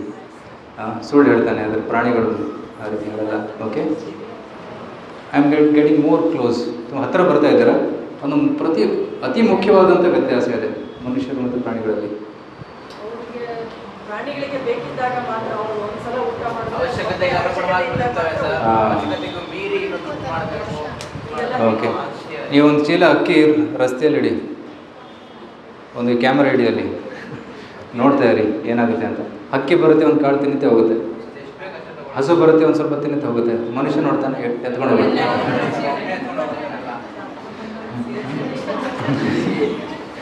ಅದು ದುರಾಸೆ, ಕರೆಕ್ಟ್. ಆದರೆ ಇನ್ನೊಂದು ಮುಖ್ಯವಾದ ಒಂದು, ನೀವೆಲ್ಲ ಹೇಳಿದ ಸರಿ, ಆದರೆ ಅದಕ್ಕೂ ಮುಖ್ಯವಾದಂಥ ಒಂದು ವ್ಯತ್ಯಾಸ ಇದೆ. ಕೆಲವರು ಹೇಳ್ತಾರೆ ಪ್ರಾಣಿಗಳಲ್ಲಿ ಬುದ್ಧಿವಂತಿಕೆ ಇಲ್ಲ, ಮನುಷ್ಯ ಬುದ್ಧಿವಂತ ಅಂತ. ಆದರೆ ಪ್ರಾಣಿಗಳಲ್ಲಿ ಬುದ್ಧಿವಂತಿಕೆ ಇದೆ. ಆದರೆ ಬುದ್ಧಿವಂತಿಕೆಯನ್ನು ಅವರು ಆಹಾರ, ನಿದ್ರೆ, ಭಯ, ಮೈಥುನದಲ್ಲಿ ಮಾತ್ರ ಉಪಯೋಗಿಸ್ತಾರೆ. ಆದರೆ ಮನುಷ್ಯನ ಬುದ್ಧಿವಂತಿಕೆ ಇದನ್ನು ಮೀರಿ ಇದೆ. ಅದೇನು? ಇಲ್ಲಿ ನೋಡಿ, ಒಂದು ಚಾರ್ಟ್ ಇದೆ ಇದರಲ್ಲಿ. ಸೊ ಇದರ ವಿಶೇಷತೆ ಏನು? ಇದು ಹದ್ದು ಹಾರುತ್ತೆ, ತುಂಬ ಎತ್ತರ ಹಾರುತ್ತೆ. ಇದು ಓಡುತ್ತೆ, ಮನುಷ್ಯ ಇಷ್ಟು ಫಾಸ್ಟಾಗಿ ಓಡೋಕ್ಕಾಗಲ್ಲ. ಇದು ಕಾಯುತ್ತೆ, ನಿಷ್ಠಾವಂತ. ಆನೆ ಬಲಶಾಲಿ. ಇದು ಕರಡಿ ನಿದ್ರೆ, ಆಲ್ರೆಡಿ ಹೇಳಿದೆ. ಕೋಗಿಲೆ ಹಾಡುತ್ತೆ, ತುಂಬ ಮಧುರವಾಗಿ ಹಾಡುತ್ತೆ. ಇವನು ವಿಶೇಷತೆ ಏನು? ಹಾಂ, ಮಾತಾಡ್ತಾ ಅಲ್ಲಿ ಅವರು ಮಾತಾಡ್ತಾರೆ. ಪ್ರಾಣಿಗಳು ಭಾಷೆ ಅರ್ಥ ಆಗಲ್ಲ ಅಷ್ಟೇ, ನಮಗೆ ಪ್ರಾಣಿಗಳ ಭಾಷೆ ಅರ್ಥ ಆಗಲ್ಲ. ಹಾಂ, ಸೋಷಿಯಲ್. ಸೊ ಮೇಡಮ್ ಹೇಳ್ತಾರೆ ಮನುಷ್ಯ ಸೋಷಿಯಲ್ ಎನಿಮಲ್ ಅಂತ. ಆದರೆ ಪ್ರಾಣಿಗಳಲ್ಲೂ ಸೊಸೈಟಿ ಇದೆ, ಮಂಗಗಳ ಸೊಸೈಟಿ ಇದೆ, ನಾಯಿಗಳ ಸೊಸೈಟಿ ಇರುತ್ತೆ. Social animal, they are also social. ಆದರೆ ಮನುಷ್ಯ ಒಂದು ವಿಶೇಷ ಕಾರ್ಯವನ್ನು ಮಾಡ್ಬೋದು, ಅದನ್ನು ಯಾವ ಪ್ರಾಣಿಗಳು ಮಾಡೋಕ್ಕಾಗಲ್ಲ. ಈಗ ನಾವೇನು ಮಾಡ್ತಾ ಇದ್ದೀವಿ? ಹಾಂ, ಚರ್ಚೆ. ಯಾವುದ್ರ ಬಗ್ಗೆ ಚರ್ಚೆ? ಹಾಂ, ಡಿಸ್ಕಸಿಂಗ್ ಅಬೌಟ್ ಹೈಯರ್ ಟಾಪಿಕ್ಸ್. ನಾನು ಯಾರು, ಜೀವನದ ಗುರಿ ಏನು, ಈ ಸೃಷ್ಟಿ ಹೇಗೆ ಸೃಷ್ಟಿಯಾಯಿತು, ಜಗತ್ತು ಹೇಗೆ ಸೃಷ್ಟಿಯಾಯಿತು, ಇದರ ಬಗ್ಗೆ ಪ್ರಶ್ನೆಗಳು ಪ್ರಾಣಿಗಳು ಮಾಡೋಕ್ಕಾಗಲ್ಲ. ಮನುಷ್ಯ ಮಾತ್ರ ಮಾಡೋದಕ್ಕೆ ಸಾಧ್ಯ. ನಾಯಿಗಳು ಕೂಡ ಸಭೆ ಸೇರ್ತವೆ, ಒಂದು ರೊಟ್ಟಿ ಹಾಕಿ ಸಭೆ ಸೇರ್ತವೆ, ನಂದು ನಂದು ನಂದು ಅಂತ ಜಗಳಾಡೋದಕ್ಕೆ. ಆದರೆ ಮನುಷ್ಯರು ಸಭೆ ಸೇರ್ತಾರೆ ಯಾಕೆ? ಉತ್ತಮ ಚಿಂತನೆಯನ್ನು ಮಾಡೋದಕ್ಕೆ. ಸತ್ಸಂಗ ಅಂತ ಕರೀತಾರೆ ಇದಕ್ಕೆ.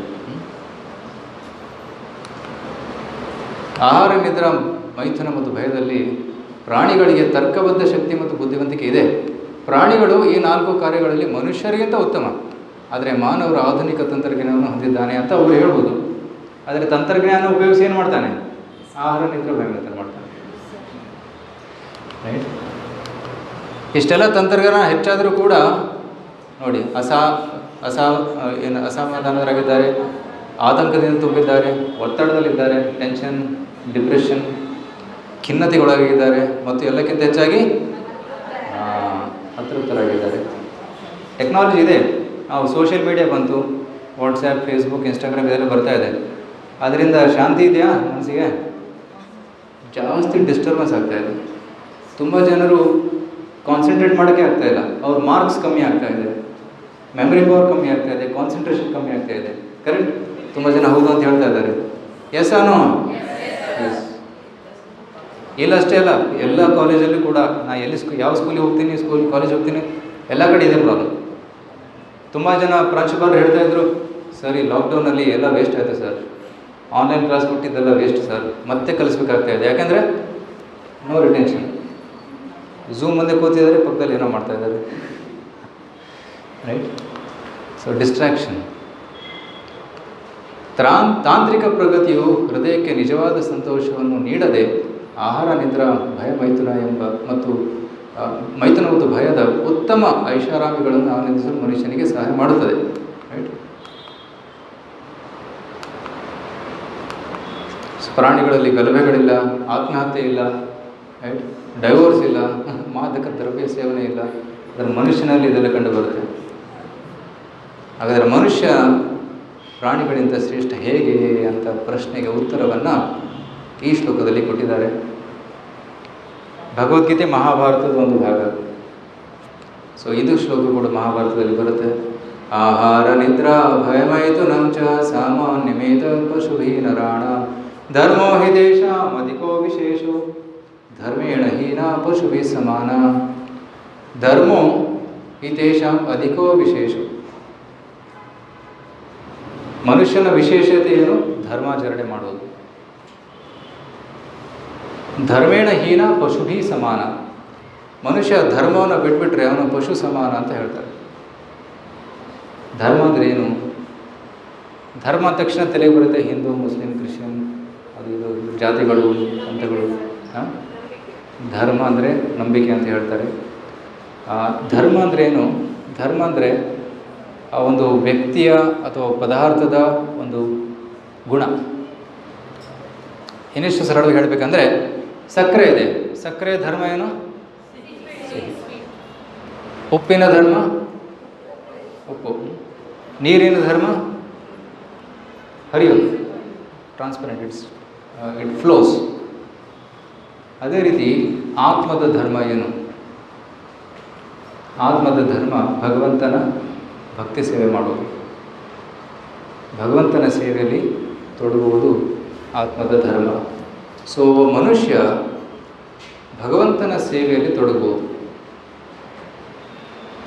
ಅದನ್ನು ಬಿಟ್ಬಿಟ್ರೆ ಅವನು ಪಶು ಸಮಾನ ಅಂತ ಹೇಳ್ತಾರೆ. ಈ ಬಿಕಮ್ಸ್ ಈಕ್ವಲ್ ಟು ಆ್ಯನಿಮಲ್. ಅದಕ್ಕೆ ನಾವು ಈ ಧರ್ಮದ ಬಗ್ಗೆ ತಿಳ್ಕೋಬೇಕು. ನಾನು ಯಾರು? ನಾನು ದೇಹವಲ್ಲ, ನಾನು ಆತ್ಮ. ಅದಕ್ಕೆ ಆತ್ಮಾನ್ವೇಷಣೆ ಕಾರ್ಯಕ್ರಮ ಅಂತ ಕರಿತೀವಿ. ನಾನು ದೇಹ ಅಲ್ಲ, ನಾನು ಆತ್ಮ. ದೇಹದ ಒಳಗಡೆ ನಾನಿದ್ದೀನಿ. ಹೇಗೆ ಕಾರಿನಲ್ಲಿ ಡ್ರೈವರ್ ಕೂತ್ಕೊಂಡು ಕಾರನ್ನು ಚಲಿಸ್ತಾನೆ, ಅದೇ ರೀತಿ ಆತ್ಮ ದೇಹದ ಒಳಗಡೆ ಕೂತ್ಕೊಂಡು ದೇಹವನ್ನು ಚಲಿಸ್ತಾ ಇದೆ. ನಾವು ಆತ್ಮ ಕಣ್ಣಿನಿಂದ ನೋಡ್ತಾ ಇದೆ, ಕಿವಿಯಿಂದ ಕೇಳ್ತಾ ಇದೆ, ಬಾಯಿಯಿಂದ ಮಾತಾಡ್ತಾ ಇದೆ, ಚರ್ಮದಿಂದ ಸ್ಪರ್ಶ ಮಾಡ್ತಾ ಇದೆ. ರೈಟ್? ಚರ್ಮ ಏನು ಸ್ಪರ್ಶ ಮಾಡಿದರೆ ಅದರ ಅನುಭವ ಆತ್ಮಕ್ಕೆ ಆಗ್ತಾಯಿದೆ. ಹೇಗೆ? Through the system. ಒಂದು ಸಿಸ್ಟಮ್ ಇದೆ ಅಲ್ಲಿ. ರೈಟ್? ಇಂದ್ರಿಯಗಳು, ಮನಸ್ಸು ಮತ್ತು ಆತ್ಮದ ಒಂದು ಯಂತ್ರ ಇದೆ ದೇಹದಲ್ಲಿ. ದೇಹಕ್ಕೆ ಕೂಡ ಒಂದು ಯಂತ್ರ ಅಂತ ಕರೀತಾರೆ. ಆ ಯಂತ್ರವನ್ನು ಏನಂತಾರೆ, ಡ್ರೈವ್ ಮಾಡ್ತಾ ಇರೋರು ಆತ್ಮ. ಭಗವದ್ಗೀತೆಯ ಮೂಲಭೂತ ವಿಷಯ ಇದು. ನಾನು ಈ ದೇಹವಲ್ಲ, ನಾನು ಆತ್ಮ. ಆತ್ಮಕ್ಕೆ ಸಾವಿಲ್ಲ, ದೇಹಕ್ಕೆ ಸಾವು ಇದೆ. ದೇಹ ಬದಲಾಗ್ತಾ ಹೋಗುತ್ತೆ, ಆತ್ಮ ಶಾಶ್ವತವಾಗಿ ಉಳಿಯುತ್ತೆ. ನಾವು ಈ ರೂಮಲ್ಲಿ ಇದ್ದೀವಿ, ನಂತರ ಈ ರೂಮ್ ಬಿಟ್ಟು ಬೇರೆ ರೂಮ್ಗೆ ಹೋಗ್ತೀವಿ, ನಂತರ ಮನೆ ಹೋಗ್ತೀವಿ. ರೂಮ್ ಬದಲಾಗ್ತಾ ಇದೆ, ಆದರೆ ನಾವು ಹಾಗೆ ಉಳಿತೀವಿ. ಅದೇ ರೀತಿ ಆತ್ಮ ಈ ಒಂದು ದೇಹದಿಂದ ಇನ್ನೊಂದು ದೇಹಕ್ಕೆ ಹೋಗ್ಬೋದು. ಪ್ರಾಣಿ ಯೋನಿಗೆ ಅಥವಾ ಮನುಷ್ಯ ಯೋನಿಗೆ, ದೇವತೆಗಳ ಯೋನಿಗೆ ಕರ್ಮದ ಅನುಸಾರ ಅವನು ಸಂಚಾರ ಮಾಡ್ತಾ ಇರ್ತಾನೆ. ಸೊ ಮನುಷ್ಯ ಉನ್ನತ ತತ್ವಗಳು, ಬದುಕು, ಸಾವು ಮತ್ತು ಜೀವನದಲ್ಲಿ ಸರಿಯಾದ ಆಯ್ಕೆಗಳ ಬಗ್ಗೆ ವಿಚಾರಿಸಬಹುದು. ಆದರೆ ಪ್ರಾಣಿಗಳು ಕೇವಲ ಆಹಾರ, ನಿದ್ರೆ, ಭಯಮೈಥುನದ ಬಗ್ಗೆ ಯೋಚನೆ ಮಾಡ್ತವೆ. ಸೊ ಉನ್ನತ ಪ್ರಶ್ನೆಗಳು ಯಾವುವು? All of your intelligent students, so we should ask these questions. ಹಲವಾರು ಪ್ರಶ್ನೆಗಳು ಬರುತ್ತೆ ಈಗ. ಫಸ್ಟು, ನಾನು ಯಾರು? ಮತ್ತು ದೇವರು ಇದ್ದಾನೆ? ಕೆಲವರು ಹೇಳ್ತಾರೆ ದೇವರೇ ಇಲ್ಲ, ನಾನೇ ದೇವರು ಅಂತ. ದೇವರು ಸರಿ ನಿಜವಾಗ್ಲೂ ಇದ್ದಾನೆ? ನಂತರ ಯಶಸ್ಸಿನ ರಹಸ್ಯವೇನು? ನಿಜವಾದ ಗುರುವನ್ನು ಹುಡುಕುವುದು. Who is guru? ಸಾವಿನ ನಂತರ ಜೀವನವಿದೆಯೇ? What happens after death? ಯಾರಿಗೆ ಉತ್ತರ ಗೊತ್ತಾ? ಗೊತ್ತಿಲ್ಲ? ಭಗವದ್ಗೀತೆ ಹೋಗಿ. ಭಗವದ್ಗೀತೆಯಲ್ಲಿ ಇದಕ್ಕೆ ಪ್ರಶ್ನೆಗೆ ಉತ್ತರ ಇದೆ. ನಾನು ಯಾರು? 2ನೇ ಅಧ್ಯಾಯದಲ್ಲಿ ಇದ್ರ ಉತ್ತರ ಇದೆ. ದೇವರು ಯಾರಿದ್ದಾನೆ? ಭಗವದ್ಗೀತೆನೇ ಇದ್ರ ಬಗ್ಗೆ ಇದೆ. ಕೃಷ್ಣ ಹೇಳ್ತಾನೆ ಭಗವದ್ಗೀತೆಯಲ್ಲಿ, ಅಹಂ ಸರ್ವಸ್ಯ ಪ್ರಭವ, ನನ್ನಿಂದನೇ ಎಲ್ಲ ಸೃಷ್ಟಿ ಆಯಿತು ಅಂತ. ಯಶಸ್ಸಿನ ರಹಸ್ಯದ ಬಗ್ಗೆ ಭಗವಂತನಿಗೆ ಶರಣಾದರೆ ಅವರಿಗೆ ಯಶಸ್ಸು. ಯತ್ರ ಯೋಗೇಶ್ವರ ಕೃಷ್ಣ ಯತ್ರ ಪಾರ್ಥೋ ಧನುರ್ಧರ ತತ್ರ ಶ್ರೀ ವಿಜಯೋ ಭೂತಿ ಧ್ರುವ ನೀತಿರ್ ಮತಿರ್ಮಮ. ಎಲ್ಲಿ ಭಗವಂತ ಇರ್ತಾನೋ ಅಲ್ಲಿ ವಿಜಯ ಖಚಿತ, ಯಶಸ್ಸು ಖಚಿತ. ಗುರುವನ್ನು ಹುಡುಕೋದು ಹೇಗೆ? 4ನೇ ಅಧ್ಯಾಯದಲ್ಲಿ ಬರುತ್ತೆ. ತದ್ವಿಧಿ ಪ್ರಣಿಪಾತೇನ ಪರಿಪ್ರಶ್ನೇನ ಸೇವೆಯ ಉಪದೇಕ್ಷಂತಿ ಜ್ಞಾನ ಜ್ಞಾನೇನ ತತ್ವದರ್ಶಿ ಗುರು. ತತ್ವದರ್ಶಿ ಗುರುಗಳನ್ನು ಹೇಗೆ ಹುಡುಕೋದಂತ ಅಲ್ಲಿ ಹೇಳ್ತಾನೆ ಕೃಷ್ಣ. ಸಾವಿನ ನಂತರ ಜೀವನವಿದೆಯೇ, ಇದರ ಬಗ್ಗೆ ಉತ್ತರ 8ನೇ ಅಧ್ಯಾಯದಲ್ಲಿ ಬರುತ್ತೆ. ರೈಟ್, 2ನೇ ಅಧ್ಯಾಯ 8ನೇ ಅಧ್ಯಾಯ ಎರಡು ಕಡೆ ಬರುತ್ತೆ. ಪರಮ ಪುರುಷ ಯಾರು, 15ನೇ ಅಧ್ಯಾಯ ಪುರುಷೋತ್ತಮ ಯೋಗ. ಜೀವನದಲ್ಲಿ ನಮಗೆ ಬೇಕಾದದ್ದನ್ನು ನಾವು ಪಡೆಯಬಹುದೇ? ಎಸ್ ಅವ್ರನ್ನು ಸಮ್ಟೈಮ್ಸ್ ನಾವು ಕೆಲವೊಂದು ಪಡಿತೀವಿ, ಕೆಲವೊಂದು ಪಡೆಯೋಕ್ಕಾಗಲ್ಲ. ಯಾಕೆ? Sometimes we think I want B the first ranker. ಸಿಗೋಲ್ಲ, ಒಬ್ಬರೇ ಬರ್ತಾರೆ ಫಸ್ಟ್ ರ್ಯಾಂಕರ್. ಇದನ್ರಿ ಪ್ರಯತ್ನ ಪಡಬೇಕು. ಸೊ ಪ್ರಯತ್ನ ನಮ್ಮ ಕೈಯಲ್ಲಿದೆ, ರಿಸಲ್ಟ್ ನಮ್ಮ ಕೈಯಲ್ಲಿಲ್ಲ. ಕರ್ಮಣ್ಯೇವಾಧಿಕಾರಸ್ಥೆ ಮಾ ಫಲೇಶು ಕದಾಚನ. ಕರ್ಮವನ್ನು ಮಾಡಿ ಕರ್ಮದ ಫಲದ ಅಪೇಕ್ಷೆಯನ್ನು ಪಡಬೇಡಿ ಅಂತ ಹೇಳ್ತಾನೆ ಕೃಷ್ಣ. ಸೊ ಅಪರಿಮಿತ ಸಂತೋಷವನ್ನು ಸಾಧಿಸುವುದು ಹೇಗೆ? ಸುಖಂ ಆತ್ಯಂತಿಕಂ ಯತ್ತದ್ ಬುದ್ಧಿಗ್ರಾಹ್ಯಂ ಅತೀಂದ್ರಿಯಂ ವ್ಯಕ್ತಿನೇವ ಸ್ಥಿತಶ್ಚಲತಿ ತತ್ವತಃ. ಭಗವದ್ಗೀತೆ 6ನೇ ಅಧ್ಯಾಯದಲ್ಲಿ ಕೃಷ್ಣ ಹೇಳ್ತಾನೆ ಸುಖಂ ಆತ್ಯಂತಿಕ ಸುಖವನ್ನು ಹೇಗೆ ಪಡೆಯುವುದು ಅಂತ. ರೈಟ್, ಊಟ ಮಾಡಿದರೆ ಊಟ ಮಾಡೋ ಹೊತ್ತು ಸುಖವಾಗಿರ್ತೀವಿ. ಗುಲಾಬ್ ಜಾಮೂನ್ ಅಥವಾ ಏನಾದರೂ ತಿಂದರೆ ಅದು ಒಳಗಡೆ ಹೋಗೋವರೆಗೆ ಸುಖ, ನಂತರ ಸುಖ ಮುಗಿದೋಯ್ತು. ಆದರೆ ಇಲ್ಲಿ ಕೃಷ್ಣ ಹೇಳ್ತಾನೆ ಆತ್ಯಂತಿಕ ಸುಖ, ಹೆಜ್ಜೆ ಹೆಜ್ಜೆಗೂ ಸುಖವನ್ನು ಅನುಭವಿಸುವಂತಹ ಮಾರ್ಗ ಯಾವುದು? ಅದು ಭಗವದ್ಗೀತೆಯಲ್ಲಿದೆ. ಅಸಾಧ್ಯವನ್ನು ಹೇಗೆ ಸಾಧ್ಯಗೊಳಿಸುವುದು? ಅರ್ಜುನ ಯುದ್ಧವನ್ನು ಗೆದ್ದುವುದು ಅಸಾಧ್ಯವಾಗಿತ್ತು, ಅದಕ್ಕೆ ಕೃಷ್ಣ ಅದನ್ನು ಸಾಧ್ಯಗೊಳಿಸಿದ. ನೀವು ವಿಧಿಯನ್ನು ನಿರ್ಮಿಸುತ್ತೀರೆಯೋ ಅಥವಾ ವಿಧಿ ನಿಮ್ಮನ್ನು ನಿರ್ಮಿಸುತ್ತದೆ? Do we create destiny or destiny creates us? ಕೆಲವರು ಹೇಳ್ತಾರೆ ನಮ್ಮ ಹಣೆ ಬರಹ ಅಂತ. ಜೀವನದಲ್ಲಿ ಇಷ್ಟೊಂದು ತೊಂದರೆ ಬರ್ತಾ ಇದೆ, ನಾನು ಏನು ಮಾಡಿದ್ದೆ ಅಂತ. So can we change our destiny? ನಮ್ಮ ಭವಿಷ್ಯವನ್ನು ಬದಲಾಯಿಸ್ಬೋದಾ? Yes or no? Yes. How?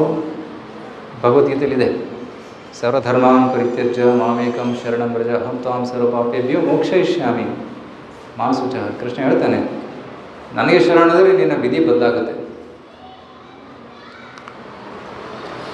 ದೇವರು ಒಬ್ಬನಾಗಿದ್ದರೆ ಏಕೆ ಅನೇಕ ಧರ್ಮಗಳು? ಎಲ್ಲರೂ ಹೇಳ್ತಾರೆ ದೇವರು ಒಬ್ಬನೇ ಅಂತ, ಆದರೆ ಪ್ರತಿಯೊಬ್ಬರು ಇದೇ ದೇವರು ಇವರೇ ದೇವರು ಅಂತ ಹೇಳ್ತಾರೆ, ಮತ್ತು ಜಗಳ ಆಡ್ತಾರೆ. ಯಾಕೆ? ಅದರ ಬಗ್ಗೆ ಉತ್ತರ ಕೂಡ ಕೃಷ್ಣ ಭಗವದ್ಗೀತೆಯಲ್ಲಿ ಕೊಡ್ತಾನೆ. ಒಳ್ಳೆಯ ಜನರಿಗೆ ಕೆಟ್ಟದ್ದೇಕೆ ಸಂಭವಿಸುತ್ತದೆ? ಕೆಲವರು ಒಳ್ಳೆಯವರು ಇರ್ತಾರೆ, ದಾನ ಮಾಡ್ತಾರೆ, ಜಪ ಮಾಡ್ತಾರೆ, ಧ್ಯಾನ ಮಾಡ್ತಾರೆ, ಆದರೂ ಅವ್ರ ಜೀವನದಲ್ಲಿ ಎಷ್ಟೊಂದು ತೊಂದರೆ ಬರ್ತಾ ಇದೆ. ಆದರೆ ವಿಪರೀತವಾಗಿ ಎಷ್ಟೊಂದು ಕೆಟ್ಟ ಜನ ಸುಖವಾಗಿ ಮೆರೀತಾ ಇದ್ದಾರೆ. ದೇವ್ರು ಯಾಕಪ್ಪ ಇಷ್ಟು ಭೇದ ಭಾವ ಮಾಡ್ತಾನೆ ಅಂತ ಕಂಪ್ಲೇಂಟ್ ಮಾಡ್ತಾರೆ. ಅದಕ್ಕೆ ಉತ್ತರ ಏನು? ಭಗವದ್ಗೀತೆಯಲ್ಲಿದೆ. ಮತ್ತು ಇನ್ನೂ ಹೆಚ್ಚು ಪ್ರಶ್ನೆಗಳಿಗೆ ಉತ್ತರ ಈ ಒಂದು ಚಿಕ್ಕ ಪುಸ್ತಕದಲ್ಲಿ ಸಿಗುತ್ತೆ. ಸಂಪೂರ್ಣ ಜ್ಞಾನವನ್ನು ಭಗವದ್ಗೀತೆಯಿಂದ ನಾವು ಪಡಿಬಹುದು. Is it interesting? Okay. So I just give a introduction to Bhagavad Gita. Bhagavad Gita ಓದೋದ್ರಿಂದ ಏನು ಯಾವ ಪ್ರಶ್ನೆಗಳಿಗೆ ಉತ್ತರ ಸಿಗುತ್ತೆ ಅಂತ, ಮತ್ತು ಮನುಷ್ಯನ ಜೀವನದ ಒಂದು ಮುಖ್ಯ ಗುರಿ ಏನು? ಈ ಪ್ರಶ್ನೆಗಳಿಗೆ ಉತ್ತರವನ್ನು ಪಡೆಯುವುದು. ಈ ಪ್ರಶ್ನೆಗಳಿಗೆ ಉತ್ತರವನ್ನು ಪಡೆಯದೆ ಸತ್ತೋದ್ರೆ ಅದು ಜೀವನ ವ್ಯರ್ಥ. ಅಂಥವರಿಗೆ ಕೃಪಣ ಅಂತ ಕರೀತಾರೆ. ಆ ಒಂದು ಅವಕಾಶ ಸಿಕ್ಕಿತ್ತು ಈ ಪ್ರಶ್ನೆಗಳಿಗೆ ಉತ್ತರ ಪಡೆಯೋದಕ್ಕೆ, ಆದರೆ ಅವನು ಅವಕಾಶ ತಪ್ಪಿಸ್ಕೊಂಡ್ಬಿಟ್ಟ. ಸೊ ಈ ಒಂದು ಅವಕಾಶ ಇಲ್ಲಿ ಇದೆ ನಮ್ಮೆಲ್ಲರಿಗೂ ಭಗವದ್ಗೀತೆಯನ್ನು ಓದಿ ಅರ್ಥ ಮಾಡ್ಕೊಳ್ಳೋದಕ್ಕೆ. ಸೊ ಆದಷ್ಟು ಪ್ರಯತ್ನ ಪಡಿ. ಸೊ ಭಗವದ್ಗೀತೆ ಇಸ್ಕಾನ್ ಟೆಂಪಲಲ್ಲಿ ಸಿಗುತ್ತೆ, ನೀವು ತೊಗೋಬೋದು. ತೊಗೊಂಡು ಓದೋಕ್ಕೆ ಸ್ಟಾರ್ಟ್ ಮಾಡಿ. ಮತ್ತು ಇಲ್ಲಿ ನಮ್ಮ ಸರ್ ಹೇಳ್ತಾಯಿದ್ರು ಒಂದು ಭಗವದ್ಗೀತೆ ಕೋರ್ಸು ಕೂಡ ಮಾಡೋಣ ಅಂತ. ವಾರಕ್ಕೊಮ್ಮೆ ನಮ್ಮ ಲಕ್ಷ್ಮೀನಾರಾಯಣ ಸರ್ ಹೇಳ್ತಾಯಿದ್ರು BA to DED ಸ್ಟೂಡೆಂಟ್ಸ್ಗೆ ಅಟ್ಲೀಸ್ಟ್ ಒಂದು ಇಂಪಾರ್ಟೆಂಟ್ ಕಾನ್ಸೆಪ್ಟ್ಸ್ ಏನಿದೆ ಅದು ನಾವು ಕವರ್ ಮಾಡ್ಬೋದು. ಯಾಕೆಂದರೆ ಮುಂದೆ ಹೋಗಿ ನೀವು ಟೀಚರ್ಸ್ ಆಗ್ತೀರಾ, right? How many of you want to become teachers? ಕೈ ಎತ್ತಿ. ಒಳ್ಳೆಯ ಶಿಕ್ಷಕರಾಗಬೇಕು ಅಂತ. ಸೊ ಎಲ್ಲರೂ ಅದಕ್ಕೆ ಇಲ್ಲಿ ಬಂದಿದ್ದಾರೆ ತಾನೆ, in this college. Because this ನಿಮ್ಮ ಕೆಳಗಡೆ ಹಲವಾರು ಮಕ್ಕಳಿರ್ತಾರೆ, ಅವರ ಭವಿಷ್ಯ ನಿಮ್ಮ ಕೈಲಿದೆ. ಆ ಮಕ್ಕಳ ಭವಿಷ್ಯ ನಿಮ್ಮ ಕೈಲಿದೆ. ಆ ಮಕ್ಕಳಿಗೆ ನೀವು ಈ ಮೌಲ್ಯಗಳನ್ನು ಕೊಡೋದಕ್ಕೆ ಸಮರ್ಥರಾದರೆ ನೀವು ಹಲವಾರು ಒಳ್ಳೆ ಏನಂತಾರೆ ಲೀಡರ್ಸ್ನ ಕ್ರಿಯೇಟ್ ಮಾಡ್ಬೋದು ಭವಿಷ್ಯದಲ್ಲಿ. So behind success of every man there is women ಅಂತ ಹೇಳ್ತಾರೆ. So behind success there is teacher also, and all of your lady teachers. So you can very really help the students to become successful. So ಇದು ಮೊದಲನೇ ವಿಷಯ ನಾನು ಚರ್ಚೆ ಮಾಡಿದ್ದು, ಮನುಷ್ಯ ಜೀವನದ ಉದ್ದೇಶ ಏನು ಅಂತ. ಈಗ ಭಗವದ್ಗೀತೆಯಲ್ಲಿ ಹಲವಾರು ವಿಷಯಗಳಿದೆ, ಅದರಲ್ಲಿ ಒಂದು ವಿಷಯ ಚರ್ಚೆ ಮಾಡೋಣ ಅಂತ ಅಂದ್ಕೊಂಡಿದ್ದೆ, ಕರ್ಮ ಸಿದ್ಧಾಂತದ ಬಗ್ಗೆ, ಕರ್ಮದ ನಿಯಮಗಳ ಬಗ್ಗೆ. ಸಮಯ ಇದೆಯಾ? Can slide another slide, another PPT, this start from here.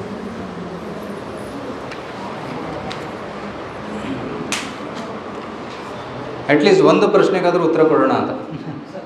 ಹಲವಾರು ಪ್ರಶ್ನೆಗಳನ್ನು ನಿಮ್ಮ ಮುಂದೆ ಇಟ್ಟೆ ನಾನು. ಅಟ್ಲೀಸ್ಟ್ ಒಂದು ಪ್ರಶ್ನೆ ಅಥವಾ ಒಂದು ತತ್ವದ ಬಗ್ಗೆ ಚರ್ಚೆ ಮಾಡೋಣ ಇವತ್ತು. ಅದು ಬೇರೆ ವಿಚಾರದ ಬಗ್ಗೆ, ಬೇರೆ ವಿಷಯಗಳ ಬಗ್ಗೆ ಮುಂದೆ ಯಾವಾಗಾದರೂ ಡಿಸ್ಕಸ್ ಮಾಡೋಣ.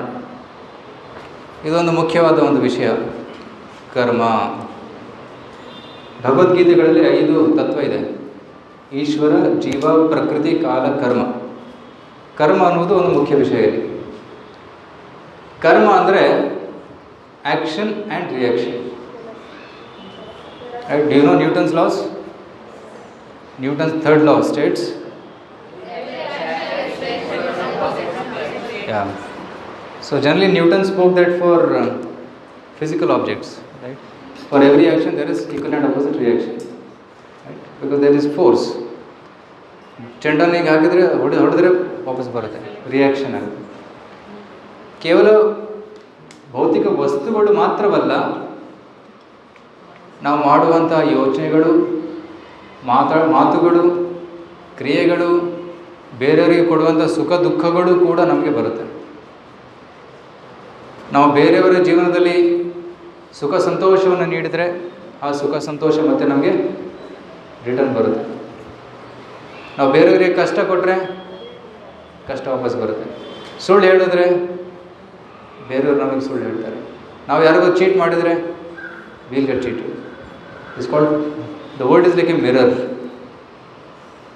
ನಾವೇನು ಹೇಳ್ತೀವೋ ಅದು ವಾಪಸ್ ಬರುತ್ತೆ. ಸೊ ದಿಸ್ ಕಾಲ್ಡ್ ಆಫ್ ಕರ್ಮ. ಸೊ ಇಲ್ಲಿ ಹೇಳ್ತಾರೆ, ಯಾವುದು ಸುತ್ತು ಹೋಗುತ್ತದೋ ಅದು ಮರಳಿ ಬರುತ್ತದೆ. See this person sitting here, chair ಮೇಲೆ ಕೂತಿದ್ದಾನೆ, ಪಕ್ಕದಲ್ಲಿ ಒಂದು ಏನೋ ಬೋರ್ಡ್ ಇದೆ, ಅದನ್ನು ಒತ್ತುತ್ತಾ ಇದ್ದೇನೆ, ಬಿತ್ತು, ಸುಮ್ಮನೆ ಕೂತಿದ್ದಾನೆ, ಯಾರೂ ನೋಡಿಲ್ಲ ನನಗೆ ಅಂತ. ಆದರೆ ಸುತ್ತಿ ಆದರೆ ಎಷ್ಟು ಸಮಯದ ನಂತರ ಯಾವಾಗ ಹೇಗೆ ಅನ್ನೋದು ಅವನಿಗೆ ಗೊತ್ತಾಗಲ್ಲ.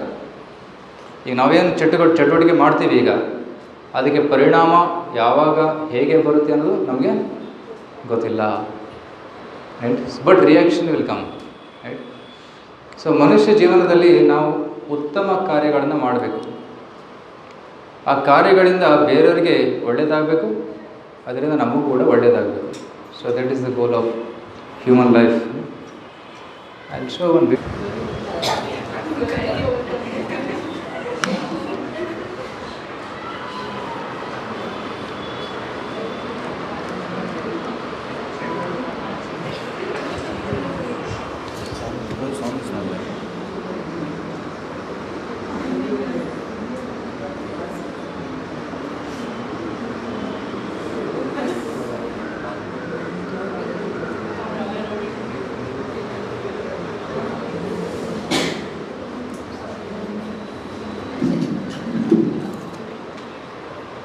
ಅದು ಹೇಗೆ ಬರುತ್ತೆ ಗೊತ್ತಿಲ್ಲ, ಆದರೆ ಬರುತ್ತೆ. So whatever you do, it comes back to you. Put the slide show. So ಇದು ಕರ್ಮ. ಹಲವಾರು ಪ್ರಕಾರದ ಕರ್ಮಗಳಿದೆ.